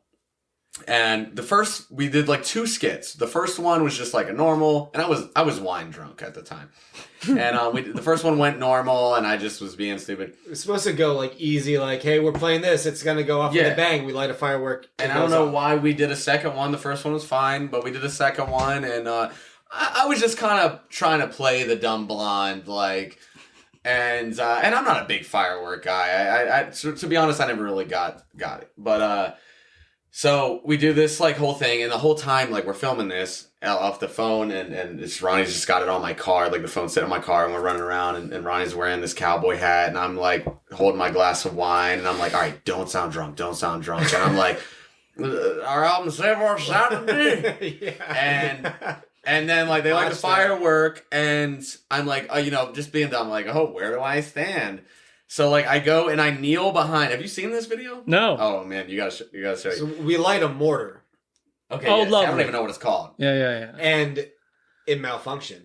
Oh yeah. Instead of shooting like 100 feet in the air, it shot maybe 15 feet in the air. Oh, and came right back down, and he's kneeling right there. It exploded, and like there's a picture where like, what do you call it? Like just the sparks or fire or whatever. It's going past my face, like fire shooting, and I'm still sitting there like this, just completely just sunglasses, just like this, and like stuff's going past my face. So he got lucky he didn't get hit in the face, but he did take one to the chest. Yes. So like Ronnie goes, oh, and then he shuts the video off. Once the smoke clears. Yeah, so then he's on the side of the road. You can't see me. So now it's like I was sitting there kneeling with my glass of wine, and then I didn't spill it. I put it slightly down. Very good. But like when that went off, I kind of froze, and I'm like, oh my God, I'm in a war zone. Like I can't hear anything. My ears are ringing. Like what just happened? And then I'm like, oh man, I've been shot.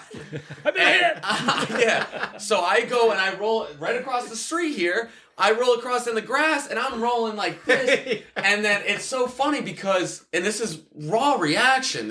People were like, is this fake? Is this planned? Did you start filming again when he was Yes, I did. Thank God. Yes. So, yeah, good man for that. And he's like, they come over laughing and like, you okay? And I'm like, no, I'm not okay. And my voice was so high. And he's like, you bleeding? I said, I don't know, man. I can't hear shit. And then I was like, you get that on camera? And then I'm like, and I had a cigarette in my mouth the whole time. And then I'm like looking at my glasses. I just got these new sunglasses, and I'm, an accessory guy. So I'm like looking at them. Are my glasses? And I'm like, Ronnie.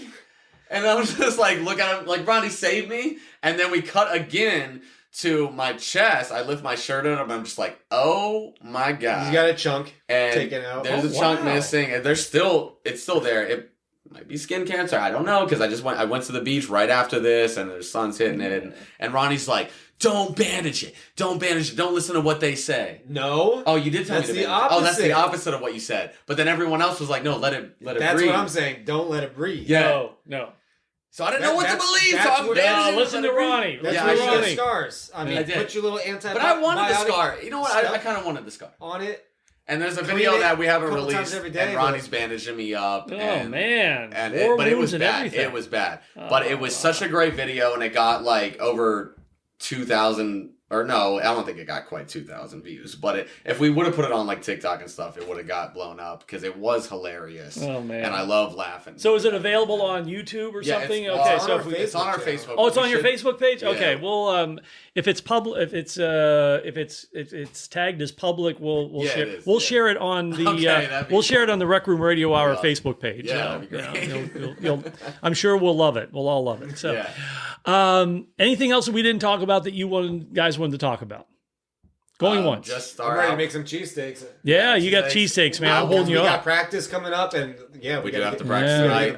We got a couple shows coming up. So, but I just want to plug our album. We do have the name finalized. It is called Sink Your Teeth In. Nice. And that will be out some point next year. I'm hoping springtime. We're about 6 songs in, still got 4 to go. All right. And that is being recorded at PM Soundscape Studios. Love you, Pat. Good stuff. You guys have presence on social media, Facebook, Instagram. Yeah. We want to get better at it, but Instagram. We have an Instagram. Kitchen Teeth is the Instagram. Kitchen Teeth on Facebook. Okay. Do you have a website? YouTube. Oh my God, Bobby. Yes. Bobby, you're up. The website.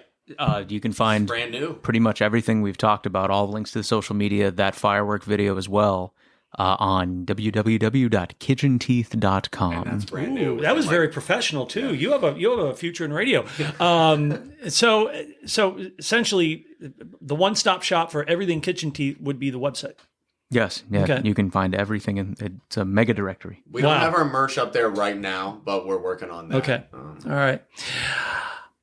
I have had a blast with you guys. And I'm going to be honest, I walked in here thinking, I don't know these guys. I don't know these guys from Adam.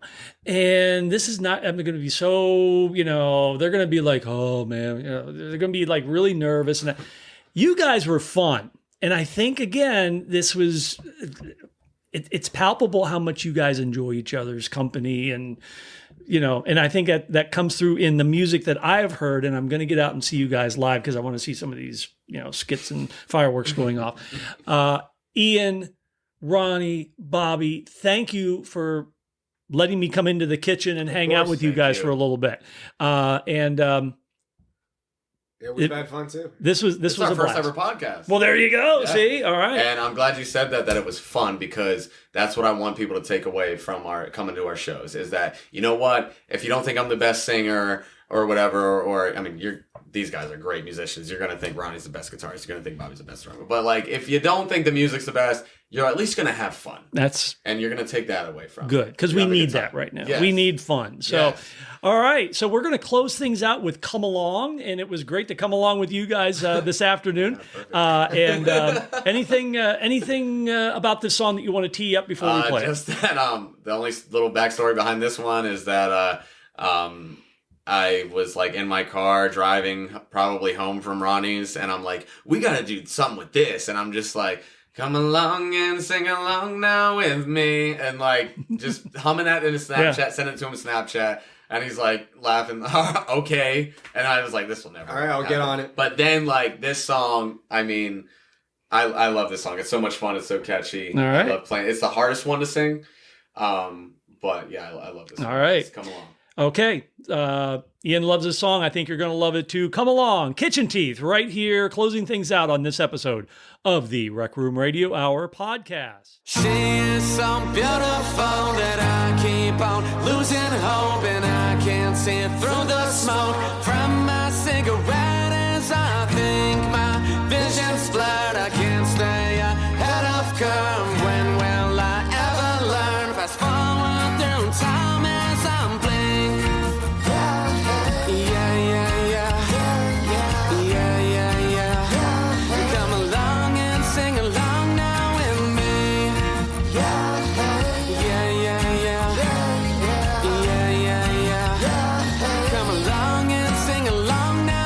Fills me with tangled eyes, taunts me with tangled lies, haunts my new mangled mind. I want more of the torture from her. Let slip the hounds, hang me upside down, bury me underground. I can't seem to keep my head above the dirt.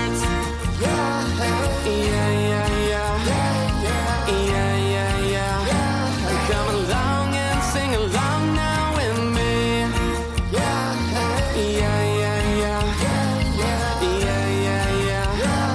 Come along and sing along now, yeah.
Come along and sing along now with me.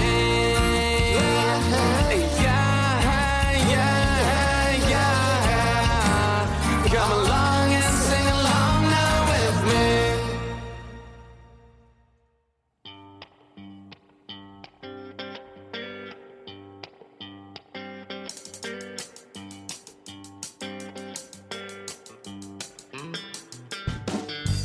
Come along with Kitchen Teeth. Yeah, we are glad they came along with us. And I hope that you got as much energy and fun and laughter as we did when we sat down in the kitchen with Ian, Ronnie, and Bobby, Kitchen Teeth. Check them out on their social media. Check them out on their website, kitchenteeth.com, and check them out if they're playing in your area. You will have a blast. Hey, this episode of the Rec Room Radio Hour podcast was recorded with Kitchen Teeth in the kitchen and was mixed and edited at Airline Studios with Roxy by my side. Hey, thanks to the Clark McLean Band for the use of their song Theme for not only this podcast, but also the radio show heard each week on WXPI Community Radio, www.wxpiradio.org. Please consider making a little financial contribution to our little radio station. Hey, until next time, ladies and gentlemen, boys and girls, friends and neighbors, don't fret, stay tuned, and play nice. Bye-bye.